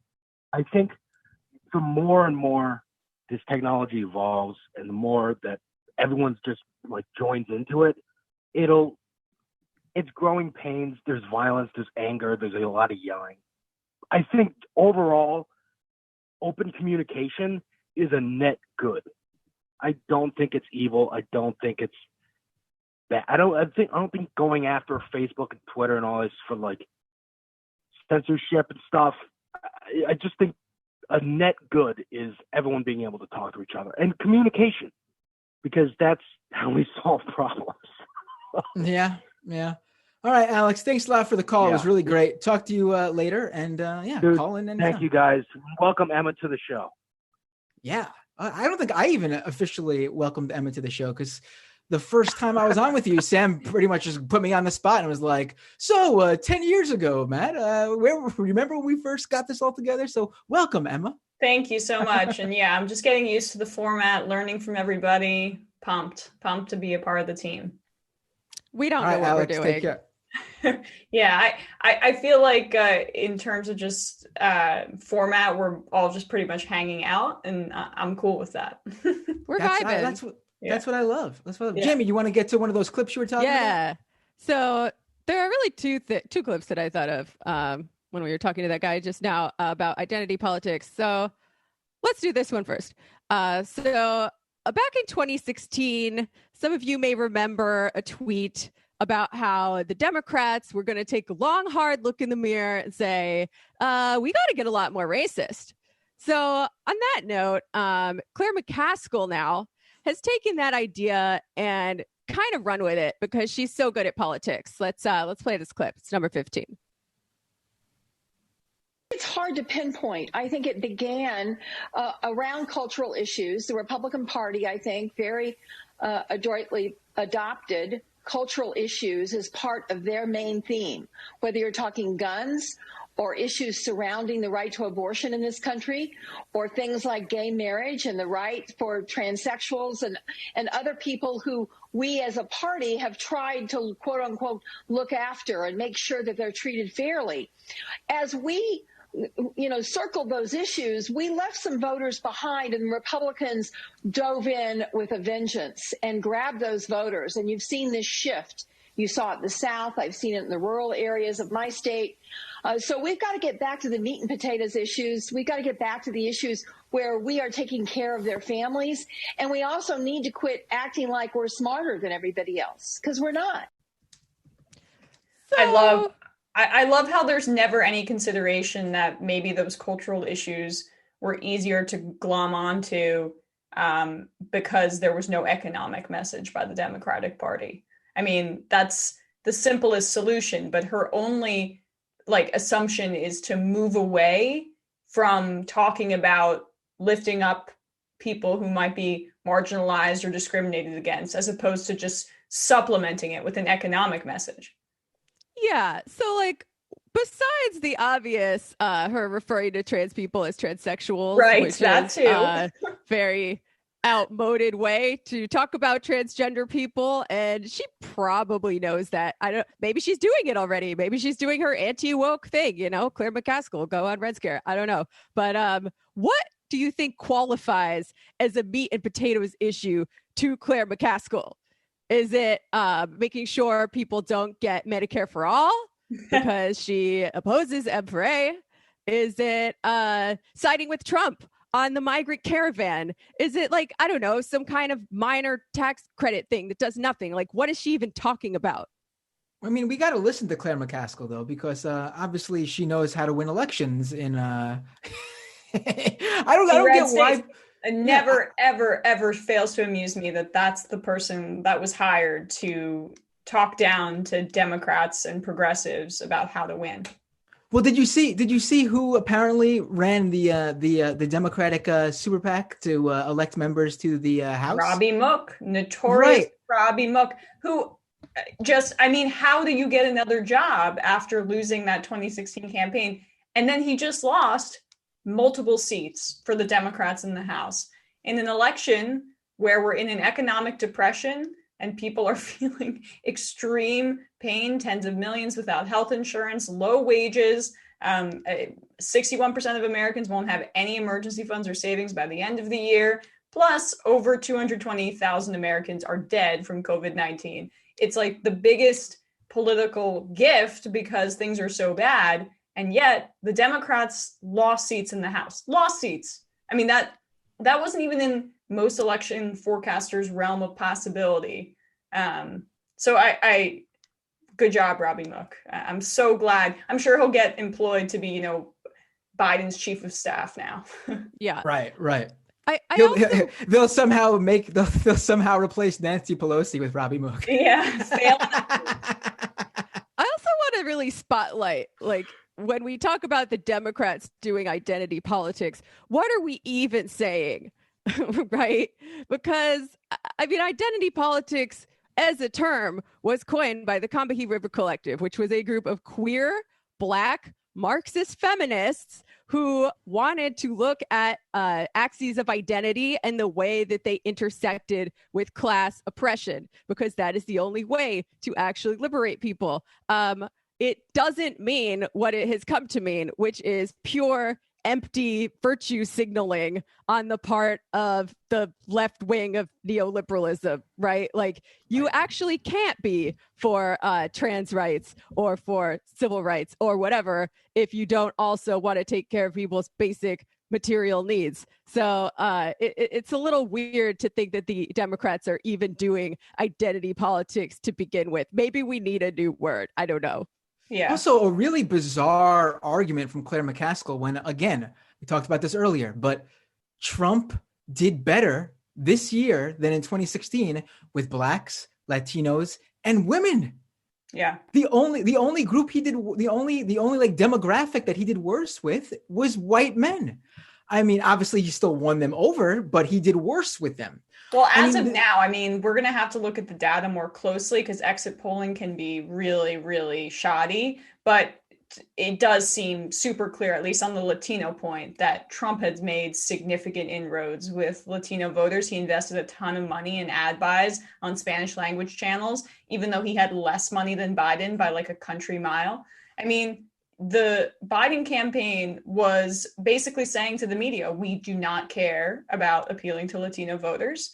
And we're going to go after the white suburbanites. And they barely eked that out because they had no economic message. So I mean, I know it's clear that the numbers are being run up in like the major cities, and that's because of a large turnout of, African American voters. But I also do think the fact that Biden won Michigan, Wisconsin, he's going to win Pennsylvania in my estimation, and he did much better in Ohio. I don't think that's possible without him winning back some like blue collar white male voters, to be honest. No, he could have done both, is what I'm saying. Right. They played not to lose as opposed to play to win. So I would like to see more analysis on the Hispanic vote, because Hispanic as a category is even less descriptive than, white, black, like actual races, right? Because Hispanic just refers to the language that you speak. There are white Hispanics, right? Spain's in Europe, last time I checked. Right. And those people are white Hispanics. There are black Spanish Hispanics. Spanish is not an indigenous language. Right. There are all different races identify as Hispanic, and there are real class divisions as well. So I would like to know if Trump is just turning out a richer, whiter cohort of Hispanic people or Latinos, whatever really imperfect descriptor you want to use, or if it's more like the vote among poorer Latinos with less proximity to whiteness is being depressed. I think it could be both, just because of what we're seeing in Texas, where Biden lost ground with Latino voters too, in areas around the border. But again, that's what we're seeing in the election, and it hasn't even been 48 hours. Texas is such a disaster. This is actually what I think, and I have no real data for this yet, but from culturally speaking, I think from being so online all these years, what I've been seeing progressively more and more is this love from a lot of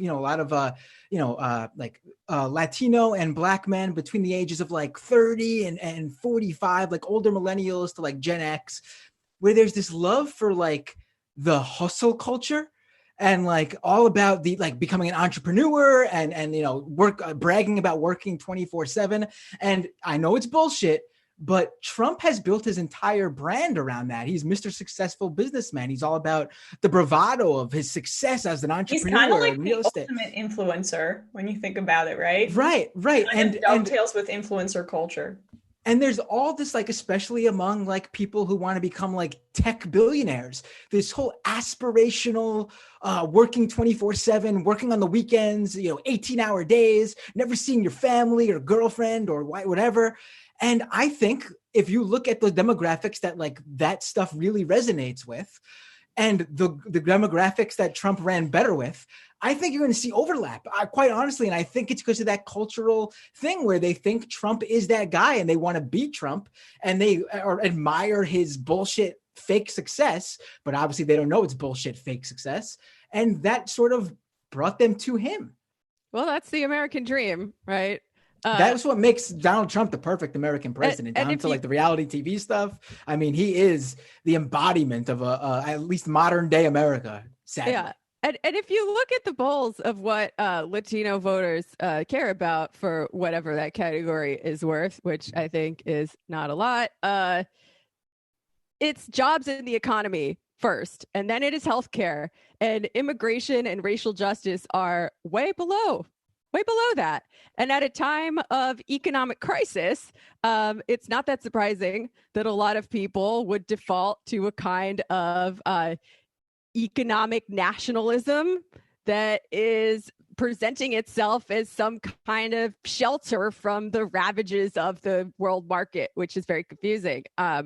But this actually brings me to another thing I wanted to talk about in the form of a clip, which is like, we've heard murmurs, right, of the GOP realigning itself, if only by accident, into a slightly less overtly racist, but very nationalist, economically nationalist conservative party in response to this crisis. I think Matt Christman has bandied this about, not that the Republicans are consciously getting less racist, but, you know, it looks like some people of color, maybe I think the economic anxiety thing does hold true for these groups, are being attracted to this somehow. But then we see Tucker Carlson say things like this, and I'm like, maybe not yet. It's clip number 6. News organizations have called the state of Michigan for Joe Biden, but we're seeing a lot of strange things happen in that state tonight, including poll watchers apparently being blocked from witnessing the count. And that's not a good sign. Matt Finn has been covering from an absentee ballot counting center in the city of Detroit, and he joins us tonight. Matt, good to see you. What do you see?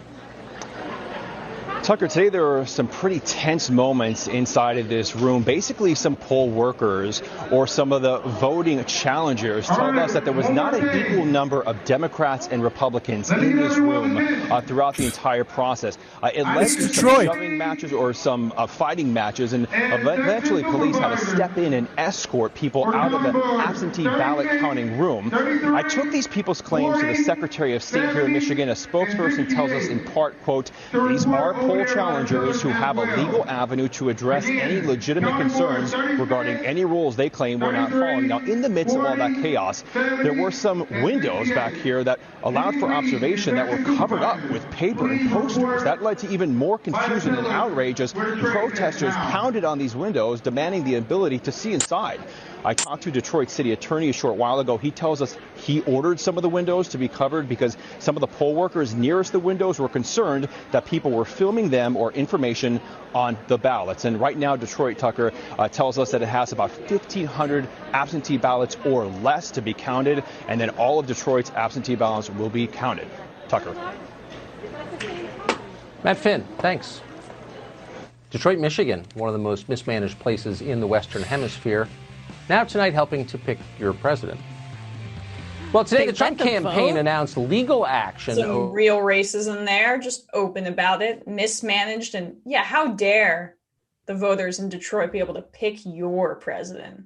I mean, even if like that's true, that, you know, it's some terrible, like the city was like falling apart and in shit. Like, it doesn't matter if they're American citizens there, they have a right to pick the president with their vote. I mean, it's ludicrous that he would even make that point. But well, it's who is doing it. Yes, it's not some suburb full of Tucker watchers. No, this is the populist who cares about the will of the people. Oh yeah, right. Talking down about specific people. It should be more like a senatorial system then, Tucker, if that's your belief. You think that people from on high should make decisions about the plebeians. That's his perspective, as he calls himself a right-wing populist. Well, it's nuts because even within the Fox News framing and even within Tucker Carlson's shitty racist framing of this story, who looks like maniacs and thugs here? Is it the people trying to exercise their right to vote, or is it the insane right-wing protesters who are pounding on the windows and getting the cops called on them? Yeah, it's like Dawn of the Dead. Yeah, like Tucker Carlson has his cameraman and reporter in that secretive room where all of the election's being stolen. If Tucker's so concerned about it, why don't you like this? I just hate. I mean, thank you for bringing up the right wing populists, Emma, because Josh Hawley also got in on this yesterday.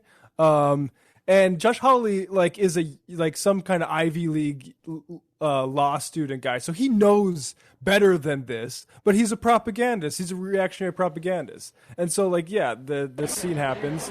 They start putting this up because people are pounding on the windows, the Dawn of the Dead style. What is going on here? Why blinders on a horse? Like, what secrecy are you talking about, Josh? That is a Fox News camera. Yeah, I know. They Also, we should actually literally have news media in there. If it's such a secret, that's not very well kept. And we should sort of explain like who these people counting the votes are. Like, I'm sure there's people out there who picture like these like lifelong government officials, like on the, on the government dole. Not there's anything wrong with that, but who these people are who are getting like their pictures taken and videoed, they're literally like your neighbors who offer up their time to work on election day at the poll sites or at the actual vote counting centers after the election to count the votes. They're paid a day rate. And once this is all over, they're back in their homes on their retirement, or they're back working their service job or their freelance gig, or some people even take off from work and use vacation days to then go ahead and work at the polls to make extra money. Like, these aren't people who are some sort of like maniacal, like deep state undercover, like government officials. Like, these are just normal, like your neighbors.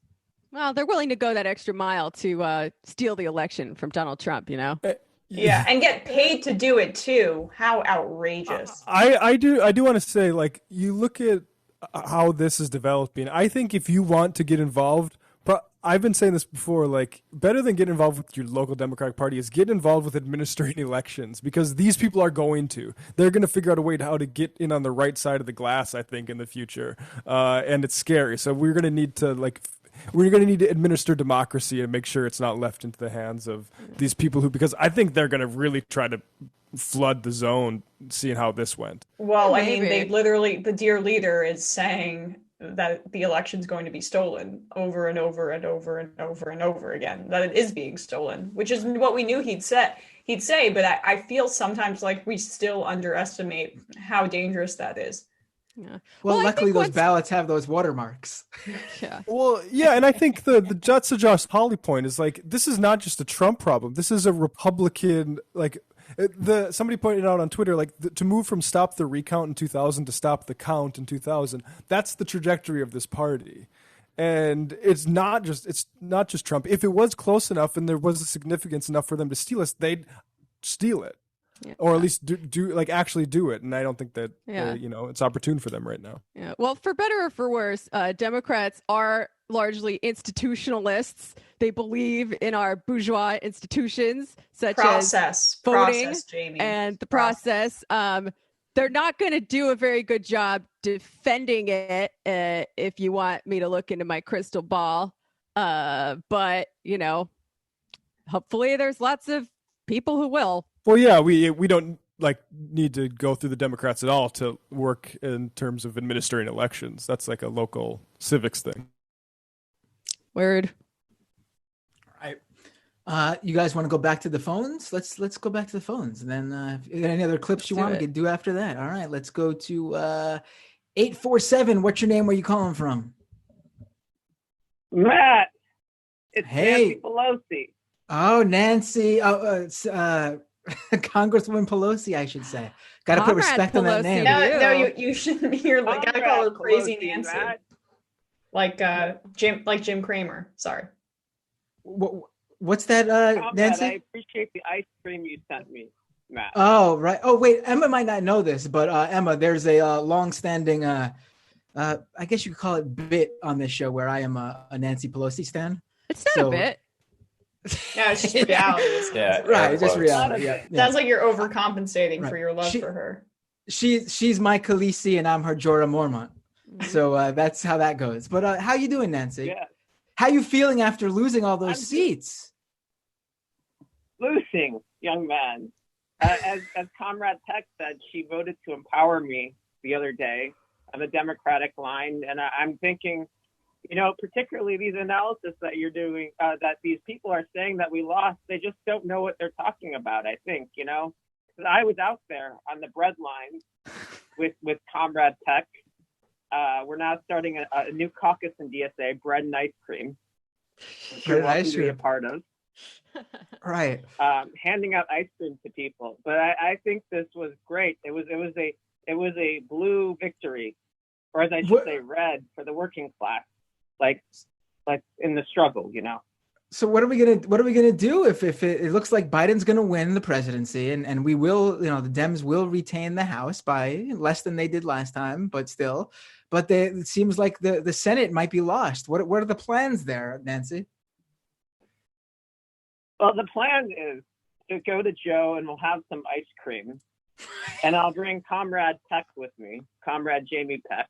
And I'll also invite you, and we'll talk and we'll have some ice cream, and then we'll go out on the bread lines and we'll negotiate a great deal to really bring it to the working class people, because I know they're struggling. We'll hand people ice cream on the line. I think Trump is. I think Trump has rubbed off on you a little bit with all this talk of deal making, Nancy. But I appreciate the call. Have a good luck with whatever ends up happening at the end of all this. I'm sending you and Jamie and also Emma. Is that your name? I'm sending you all ice cream. Great, looking forward to it. Thank you, Nancy. Congresswoman Pelosi, everybody. Let's go. Continua. Let's go.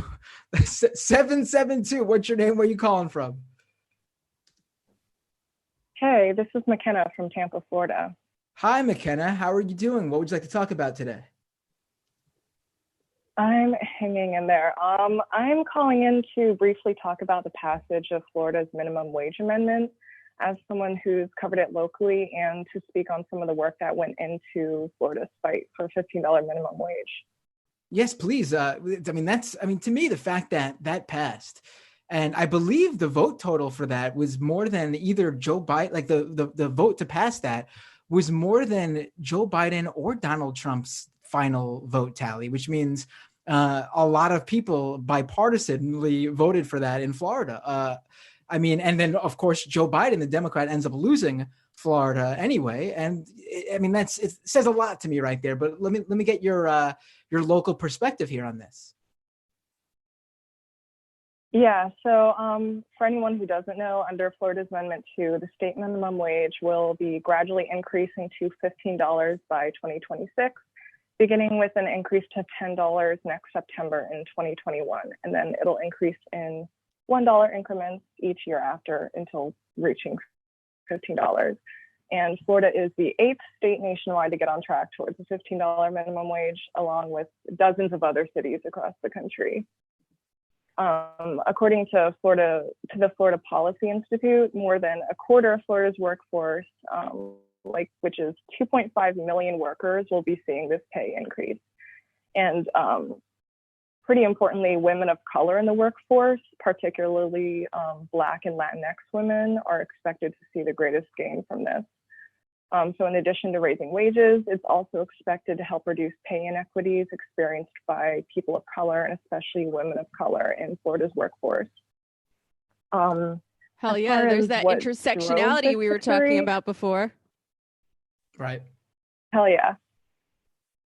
So as far as what drove this victory, a lot of mainstream news, of course, uplifts Orlando attorney John Morgan, because he was the one who funded efforts to get the amendment on the ballot.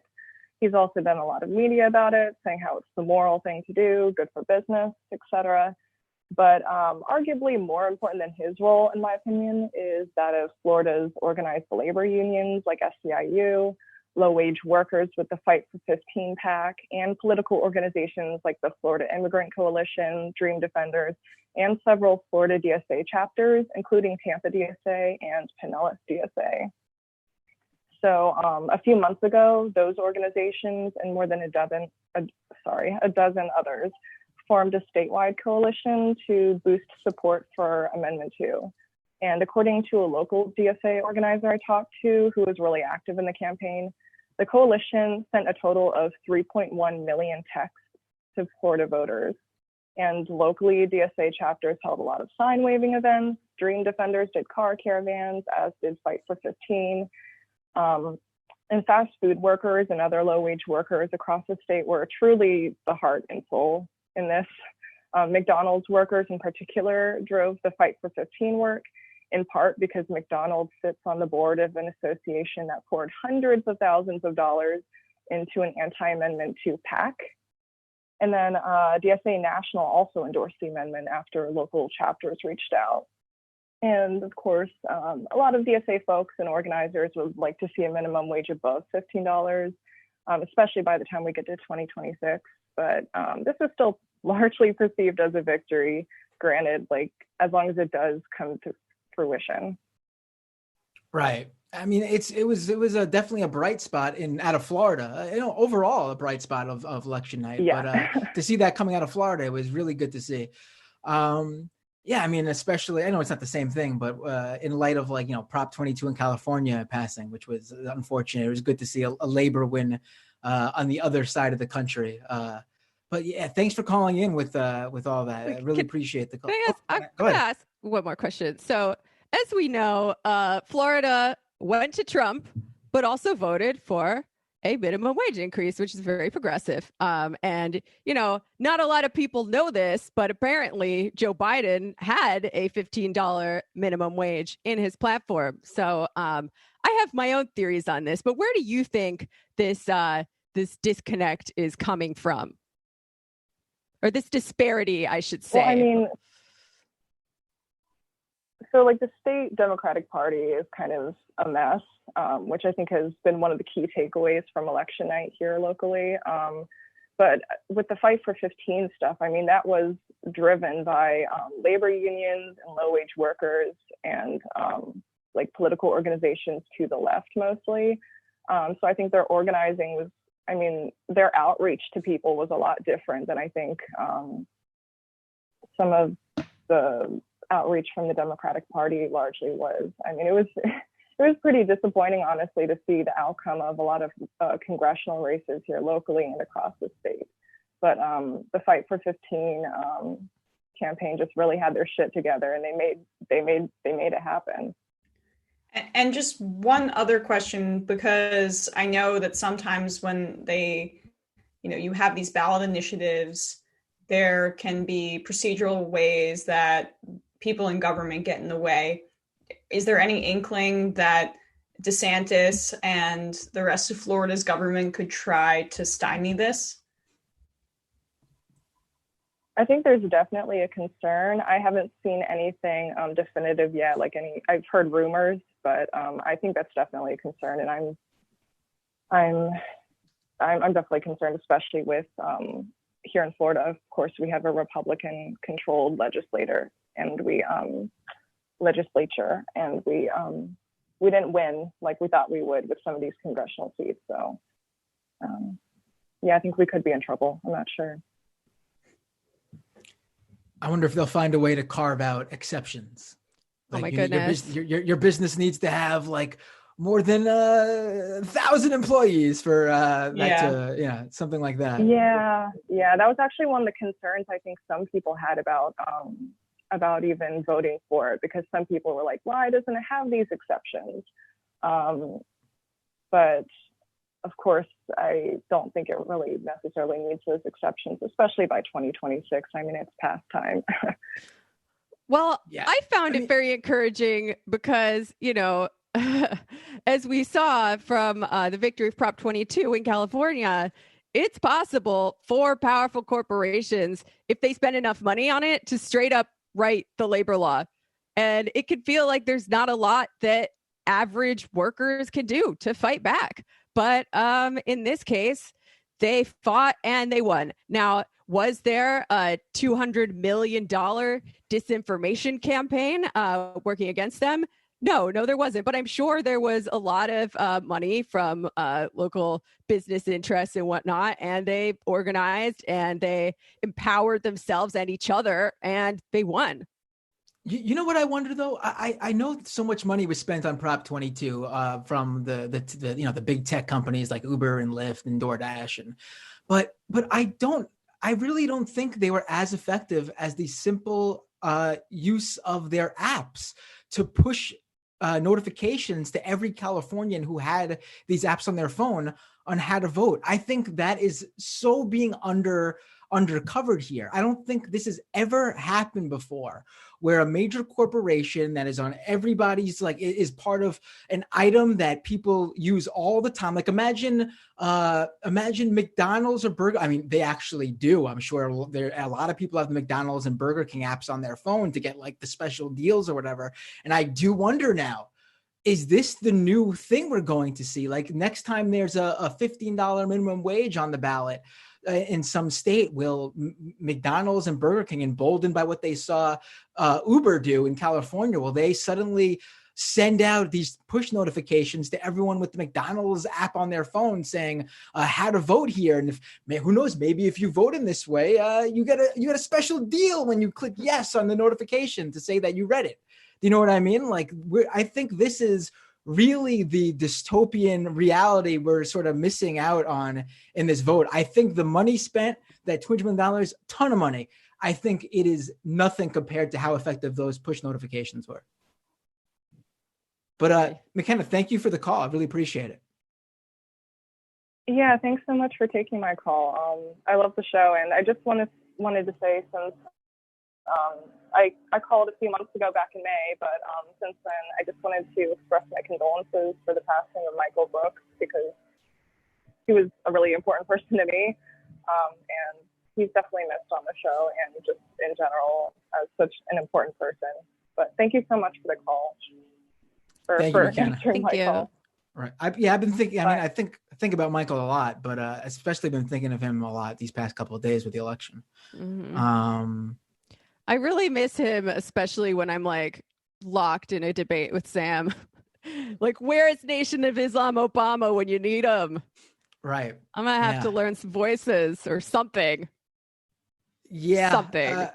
Yeah, but I don't think anyone, he was so, it wasn't just how good he got the voice, it was the way his brain worked that perfectly knew what that fictional version of the character he was portraying would say in that fictional scenario. It was like a really incredible combination, really. You guys have any sound or stories you want to get to before we keep going with the phones? There was one sound, someone actually. else go. You want to play this? I'm on scholarship this week. I'm just along for the ride. All right. You guys want to play this Tom Friedman clip? So, I don't really want to talk about Tom Friedman specifically in the year of our Lord 2020, but I think this clip is it perfectly showcases exactly how our media class, especially in political media and the Beltway media, how they think and how they work. They clearly learn nothing from history. It's like they can't remember anything that goes beyond just like 1 to 4 years. Like their knowledge of history is just the current administration. Anything before that, they can't recall. Brendan, can you play this clip? It's number 14 on the sound sheet. Possibly the best outcome for the country would be that Biden win the presidency and maybe the Republicans hold the Senate by 1 seat. So close that they would have to be much more willing to cooperate and collaborate with Biden. Also chastened by the fact that they lost the presidency, that building their politics around white grievance is no longer a sustainable future for them. What I fear is if one side gets totally wiped out in this outcome, people are so on edge. The country is there's so much anger out there. There's so much what you see in the Middle East, rule or die, rule or die. Either I'm in power, I'm dead. Either I'm in power, I got to move to Canada or wherever. Somehow, maybe the best thing for the country would be some kind of balanced outcome like that in the near term, just so we have a couple of years, Chris, to bring the temperature down, to rediscover each other, to stop looking at each other like we're enemies. Where did that come from? I don't think Republicans are enemies. What if the answer to your question is? What is Tom Friedman like a young millennial or Zoomer whose parents got him his job in media, his cushy column, and he just wasn't around for the Obama years? Is he missing something here? How old's Tom Friedman again?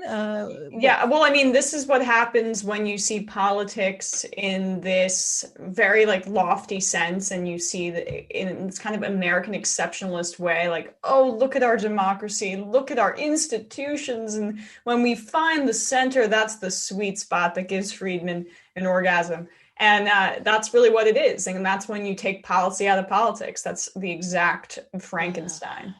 I mean, literally, obviously the worst case scenario would have been another 4 years of Trump. But the second worst case scenario is exactly what it looks like we're going to see, where Biden wins, but the Democrats win, they hold the Senate, win the president, the White House, but they lose in the Senate, which means we are completely stuck. any of the big policy or any of the things that the Dems were pushing for, they would do to fight back against what the Trump administration has done when it comes to the Supreme Court, especially if you're thinking about packing the court, you might as well write that out right now. The Senate sticking with the Republicans is just, we're going to be nothing. McConnell will not let anything get through. Biden won't even be able to get anyone that the Republicans don't approve of officially on his cabinet. He's going to McConnell is, I don't know if this was covered earlier in the show, but McConnell's already, leaking to Axios that Susan Rice is too radical for him. I mean, please, like Elizabeth Warren's public groveling for another position in his cabinet is not going to pay off once again. I mean, the stupid dream of I think naive leftists of Bernie being labor secretary, not going to happen. I mean, Biden is going to be scared by this kind of talk. That's who he is. He's not the kind of guy who's going to go and fight back against Republicans here. So right. But people like Tom Friedman and people like Joe Biden and people like Andrew Cuomo, they like that. They want to be in power. They want to have their jobs, but they want a check on their power from the Republicans so that they can say, oh, wow, I'd really like to pass all this great progressive stuff, but the Republicans just won't let me. It's the same story as Cuomo and the IDC. And I love that sort of, roadblock and like gumming up of the works in terms of like, divided power is somehow going to bring the temperature down in the country. Like Democrats and Republicans can go on a couples retreat and like, do some sort of meditation together. We had divided power for the past. I mean, we had a Republican president and Senate and a Democratic House. Mm-hmm. Did that take the temperature down? Yeah, I mean, let's really address these metaphors. Take the temperature down. No, I mean, we're not going to do anything on climate change. It's pure mitigate this catastrophe mode. And also, what's this thing about we need to rediscover each other? That's like what marriage counseling. Yeah. Like what happened to us, rediscover each other. It's just mumbo jumbo, really. It's crazy that this is like elite level also, opinion making. I kind of like the idea of Nancy Pelosi and Mitch McConnell rediscovering each other, maybe with some soft lighting and romantic music. No, I don't like that. No. When's the last time this country was even united? When was this magical time in Tom Friedman's life? Was it when Newt Gingrich basically laid out the game plan Republicans are still following to this day in the 90s? Probably war on terror, I'd say. It was during the Bush administration. They love 9/11. Yeah, right. Yeah, I mean it's that 9/11. Okay. So let's, I guess we just need another terrorist attack, and then everyone will do kumbaya. Except if you're part of that, if you're Muslim, then of course the country was perfect, right? I mean, they really view it from their very personal perspective. They have no idea that a lot of people in this country have never felt that way about this country. No, but if there's any silver lining to all of this crap, it's that regular Democratic voters, just normal people from the base, are starting to realize that these Democrats are not your friends. They're compromising with Nazis. They are making nice with a death cult, and they got to go. Yeah. Yeah. All right, let's go to the phone. What time is it? Oh, we have time for another call or two. Let's go to the phones. 704. What's your name? Where are you calling from? 704. Hey, Matt. This is Todd. Matt, hey, can you hear me? I can hear you, Todd. How you doing? What would you like to talk about today?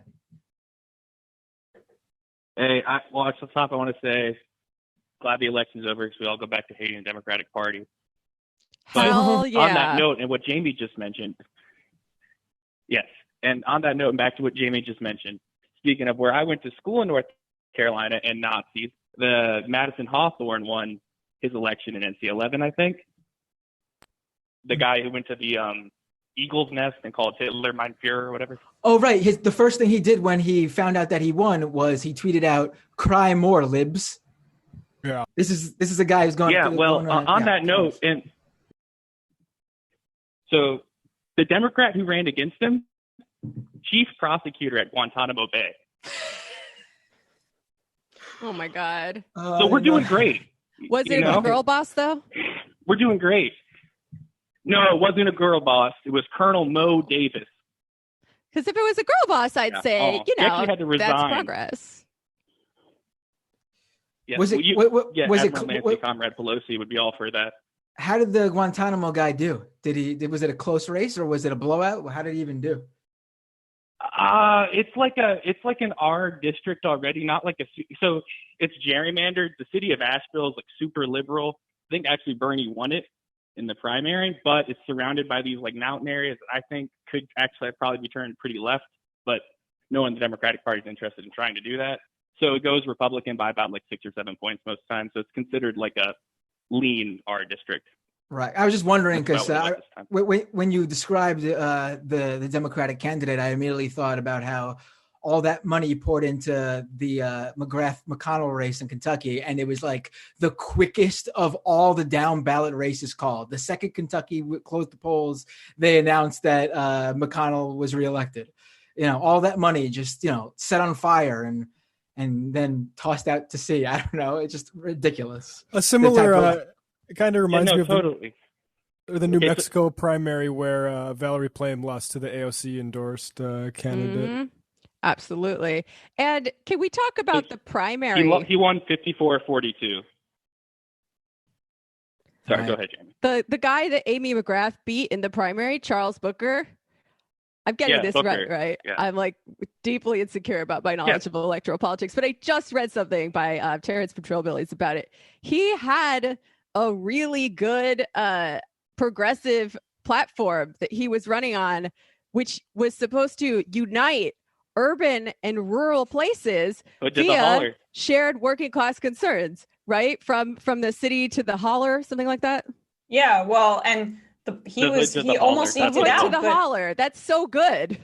He almost and dangerous. He almost won, but he almost won. But the problem was so many people had early voted by that point, and he only got name recognition very late in that race. I mean, at least he would have stood a chance. Or have built something. I mean, the heads need to roll. Schumer is a clown. Heads need to roll over that decision because, like we're saying, it's just a waste of an opportunity. And Booker, not only did he have better policy positions, he also had better backing from the local party, right? Yeah. Like the state legislators endorsed him. State party endorsed him. Like it's just a pure. McGrath was a pure. What do they call him? Corporate plant. That's what she was a political corporate plant, and it's by Schumer exactly. And really, people need to zero in on that and exact some kind of price from that. Right, and not to make it sound like I'm defending Nancy Pelosi here, but I think a lot of attention is on is not being put on Chuck Schumer's failures, though. Like at least when it comes down to it, again, I'm not defending her, but Nancy Pelosi will still retain the House. Chuck Schumer did not do what the Democrats needed to do in an election where they were overwhelmingly favored to make it look like 2008 when they took the Senate by many, many, many seats. This was a complete failure at the Senate level, more so than anything. Like the Biden campaign will actually end up pulling through. The Nancy Pelosi will end up pulling through. Again, we don't want them to pull through. We wanted them to blow out, but they'll end up getting the job done. And Schumer will not have even gotten his job done, period. Schumer needs to go ASAP, first and foremost. After Schumer's gone, we could focus on other people, but Schumer has got to go. Look, if their goal was to fend off a challenge from the left and a working class unity message, they succeeded. How the fuck did Susan Collins win? Are you kidding me? The one seat where that, to me, if you were to put all the Biden won the state. Right. If you put all the Senate candidates in front of me and you were bet on one that's going to definitely lose, I would have said it's going to be Collins. You have to be kidding me that that's what happened over there. It's a complete failure from leadership. And Schumer needs to be gone. And then also when it comes to Charles Booker, I mean, that's a guy who obviously has a future. Even if he lost this time around, you'd be building to something. Yes. I mean, it's not the same here, but it's sort of this, Beto O'Rourke, if he would have put his national aspirations aside, he would have beat Cornyn this time around if he wasn't selfish and actually decided to put people before him, because Cornyn is not as strong of a candidate as Cruz in Texas. Putting Beto out there, okay, he lost against Cruz, but we built up a guy who has a future here. If he would have run again, he would have won. And we could have done that with Booker, but we didn't. So now if he does Ossoff forced a runoff. Right. And I was about to say, the Senate's still up technically. Right. I mean, but we're going to now have to put literally the Dem Senate chances. Well, they're just going to blow more money. Are completely up to 2 Senate races. Yeah, and if we had ranked choice voting, this would have been, we would have saved another bucket of hundreds of millions of dollars. But now we're going to have 2 runoffs. That's going to go. But they want to spend it. And I will say, they want to give their friends the money. So.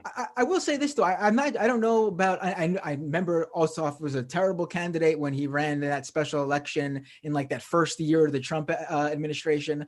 But this time around, I was watching some of that those debates he did with Purdue, and I thought Ossoff was doing really good. I think I was like, this guy could pull it off. So my question is, when these special elections happen, are we going to see a Republican base that is deflated because Trump lost, or are we going to see a Democratic base? I wonder about that. Or are we going to see a Democratic base that basically feels like they got the job done by defeating Trump, and they're going to then once again sit back for a down ballot race?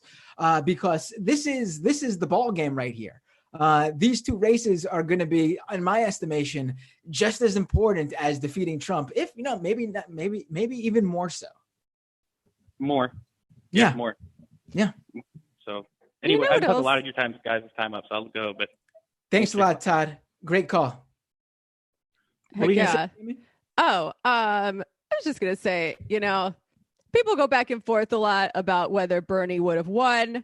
I'm not 100% sure that he would have, but I think it's important to say it.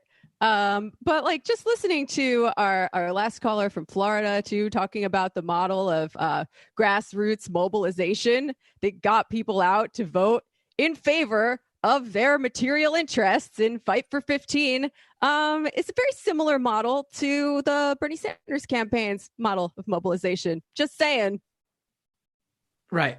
I mean, I think honestly, this was an election where any Democratic candidate with some sort of name recognition would have defeated Donald Trump. I think Bernie would have won because Biden won. If Biden picked up Florida, I would say, okay, Bernie probably wouldn't have done that. But Biden lost Florida, and I'm looking at the map, and I honestly think, maybe Bernie would have ran up the numbers with Latino voters, but then he probably would have lost, I don't know, maybe some voters that Biden picked up. But I think it would have evened itself out, and we would have seen pretty much the exact same map we're going to end up seeing. I don't think Bernie would have won Arizona. I don't know. I think he could have. I think it's a possibility. Those Mavericks. I mean, I think the big what needs to be done is still the same, regardless of a specific election. I think, right? Like we need to basically. It's the thing I always kind of repeat. We need to start cultivating democracy, particularly with the power that we have.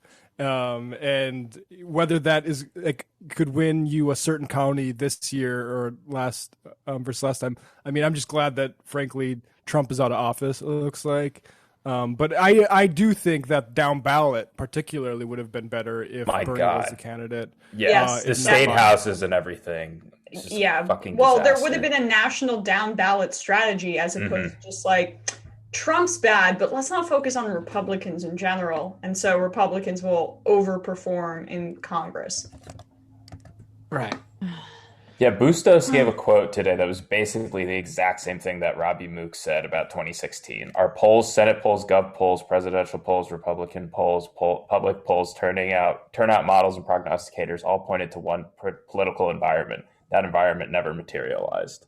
Right. So. Well, you have power over that situation. You can change the political environment as a politician with enormous power. I don't know if she's aware.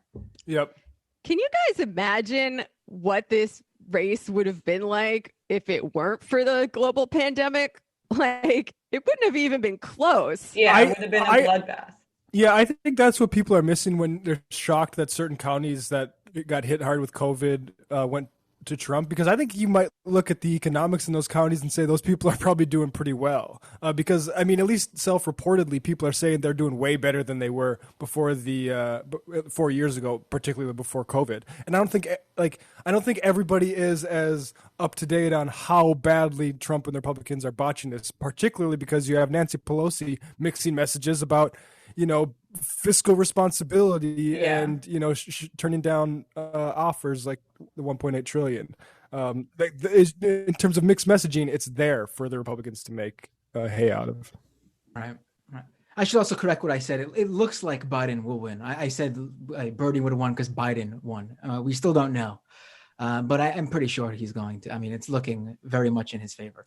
I mean, if you just look at the issues that brought people out in the midterms, it was dislike of Donald Trump and healthcare.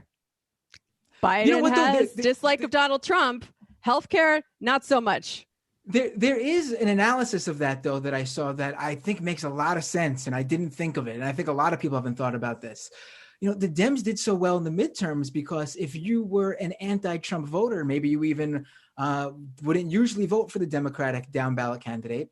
The only way where you could have said and given Donald Trump an FU and voted against him was to vote for the Democratic candidate in the midterms in whatever local statewide race that you had. Whereas this time around, if you wanted to vote, like if you were a Maine voter who liked Susan Collins and hated Donald Trump, you can give Donald Trump that FU by voting for Biden and then still vote for Collins without feeling like you're also empowering Donald Trump. And I think that might be a really good analysis of what happened here. People who maybe like their Republican local elected official felt like they could still vote for them because they were still able to punish Trump by voting for Biden. Yeah, well, that's how McConnell keeps getting people to vote for him, right? He says, oh, well, don't you want Kentucky to be a player on the national scene? What does that mean? Probably nothing, but it seems to work. Right. All right. Let's go to some IMs here, and then we'll call it a show. Melancholy says, are you going to cut up and release the anniversary show as a podcast? Are you going to do that, Matt and Brendan? No, that will be home on YouTube because it's very long. Yeah, that's what I thought. But there's your answer, Melancholy. Mo says, I like Matt's backdrop. Feels more real. You hear that, Emma? Huh? Yeah, well, mine is actually real and his is a green screen, so. The reality is the green screen feels more real, Emma. Enter the Matrix. Yeah, that's 2020 for you, man. All right. Neff says, hey, Matt and the gang. Well, you don't have to call us Matt and the gang. We're you could, But Matt, how did the move go? Yeah, I moved, as you can see. Everything looks a lot different for you guys, right? But yeah, I did move. And one thing I got to fix is the sound here is a little echoey. Do you guys hear that or you don't notice that? No, it's a good mic. All right, cool. But if anyone has any soundproofing tips for a very small closet space, send them to me on Twitter at Matt Binder. I'm probably going to buy some soundproofing panels, but if you have anything to recommend. Oh yeah, you can get some super cheap foam padding online and just put in the corners of the ceiling wall area. That's the key area you want to pad. Right, because I used to just do this in the corner of my very tiny living room, but now I moved and we have a somewhat large closet here. So I technically have my own tiny studio. It's pretty cool, but I got to fix that echo. Nice. Let's see what else. Oh wait, Spencer Williams says, now is the time to get Emma on the record. Emma, are you ready for this? Mm-hmm. Punks versus goths. Where do you stand? Punks. Hell yeah. Boom. Oh my goodness. There's a third option too that Matt and I have been growing, which is the jocks. Yeah, I think Emma's a jock. Well, it's like okay. the Gryffindor. Right. Shit, I definitely have dabbled in Gryffindor lore and Harry Potter growing up, and like I'm not that ashamed of it, but I kind of am. No, I do same. love It sports. sucks now. I do love sports, but I think I like just the punk open anti-authority like middle finger attitude. Matt That's is right. still trying to gin up this false dichotomy and this weird competitiveness. It's very one-sided, honestly, between goths and punks. But I feel like punks are higher energy and goths are more like wallflower types. Ever heard of a band called The Cramps? Ever heard of a genre called death rock? Yeah, we've been through this, Jamie. It's just you got like what? I could count the number of bands you could put in that category on like one hand. All I'm saying, the entire punk scene is that. I mean, the entire the punk lines are blurrier than you're making them out to be. I mean, a lot of what we think of as goth music is actually post-punk. You see how that has punk in the name because it came from punk. All right. Yeah, but we'll another move on. time. We'll move on, but post-punk is definitely not punk. But Cactus Jack says, just curious what self-care the MR crew has been leaning on to survive this election week. And then Cactus Jack, obviously with an Good ode question. to my shirt that I'm wearing, says, bang, bang. But what do you guys been doing? My normal regimen of combustibles and a video game called 7 Days to Die, which is like Minecraft with zombies, and it actually looks a lot like the Detroit polling places at certain times. So, what's the game called? 7 Days to Die. Every 7 days, a zombie outbreak happens, so you got to build your shelter in the meantime. It's pretty. I've died every time so far, so I'm not very good. What systems is that on? Look at me. Well, I'm playing it on PC, but it might be available on some other ones. I think it's only PC. Right? I think I'm finally going to have to splurge for a gaming PC. You might have to send me a recommend. Yeah, you need to. It's time. No new generations. You can get the next generation with a PC. Well, I tried playing a video game. I tried playing Among Us with some of my DSA friends the other night, and I just like wasn't good at it and gave up really quickly. But I mean, to be serious about the question, I've been trying to take the long view on this, as I do generally by looking at history and by, just educating myself as much as I possibly can, trying to understand what the hell is going on in the world. I think Marxism really helps a lot with that. I'm doing a Capital reading group right now and talking to people like the Angry Workers Collective about what we can actually do, right? Because people always say, oh, Jamie, you're so vague. You say you want communism, but how do we get from here to there? I'm talking to people who are actually doing things about what we can actually do to overthrow this system and transition to a better one. But also Sam sent us a bunch of alcohol and I have been drinking it. Probably not as fast as Sam wants me to. I feel like he wanted us all to get as drunk as him on the live stream the other day. And actually they asked me what I like to drink and I said wine, and they sent me a lot of hard liquor. In addition to that, I could just imagine Sam taking it as kind of a flex, like, oh, you think you're better than me, you smug little commie. Drink your vodka and shut the fuck up. I don't know why he sounds like my Long Island cousins in my head, but he does. Yeah, no, we did get a lot of booze. I'm going to dig into that, I think. I actually, because we were doing the coverage and we were drinking and I had to drive after that, I ended up staying. I was like, I'll splurge on a hotel, and I stayed there. And they gave me a bag with a bunch of hard liquor too, and I just left it there. And I was like, maybe the whole hotel staff will have it because I only wanted the wine. But like in COVID, I doubt. Cheers. They threw that away. You just wasted. Gonna take like a random bottle of vodka from the room. All right. I've actually been doing the exact opposite of self-care. The past 2 days now, I probably have a total of 4 hours of sleep. I've been sitting at the computer, constantly refreshing. And what's been keeping me going is the sheer adrenaline going through my body in hopes that I pulled off the perfect map. That's my main concern right now. Let's go back to the IMs. Here's a good IM. Colleen in Denver. I volunteered to do text banking for the no on Proposition 115 abortion ban in Colorado. the fourth abortion ban we've smacked down in the past 12 years. But I wanted to let everyone know that while in the past we have defeated the bans handily, this year it was a much harder fight, with about 350,000 calls and 3 million texts made to Colorado voters, and with the opponents spending $9 million to the proponents mere 500,000. We must stay vigilant. These guys have been hella emboldened. Left is best. Damn, yeah. Zopani says, since you're all in New York, they are floating Hakeem Jeffries as the next speaker. He seems terrible. What are the chances of primarying him in 2022 or having the WFP and other related parties making it clear if he isn't speaker, we won't primary him?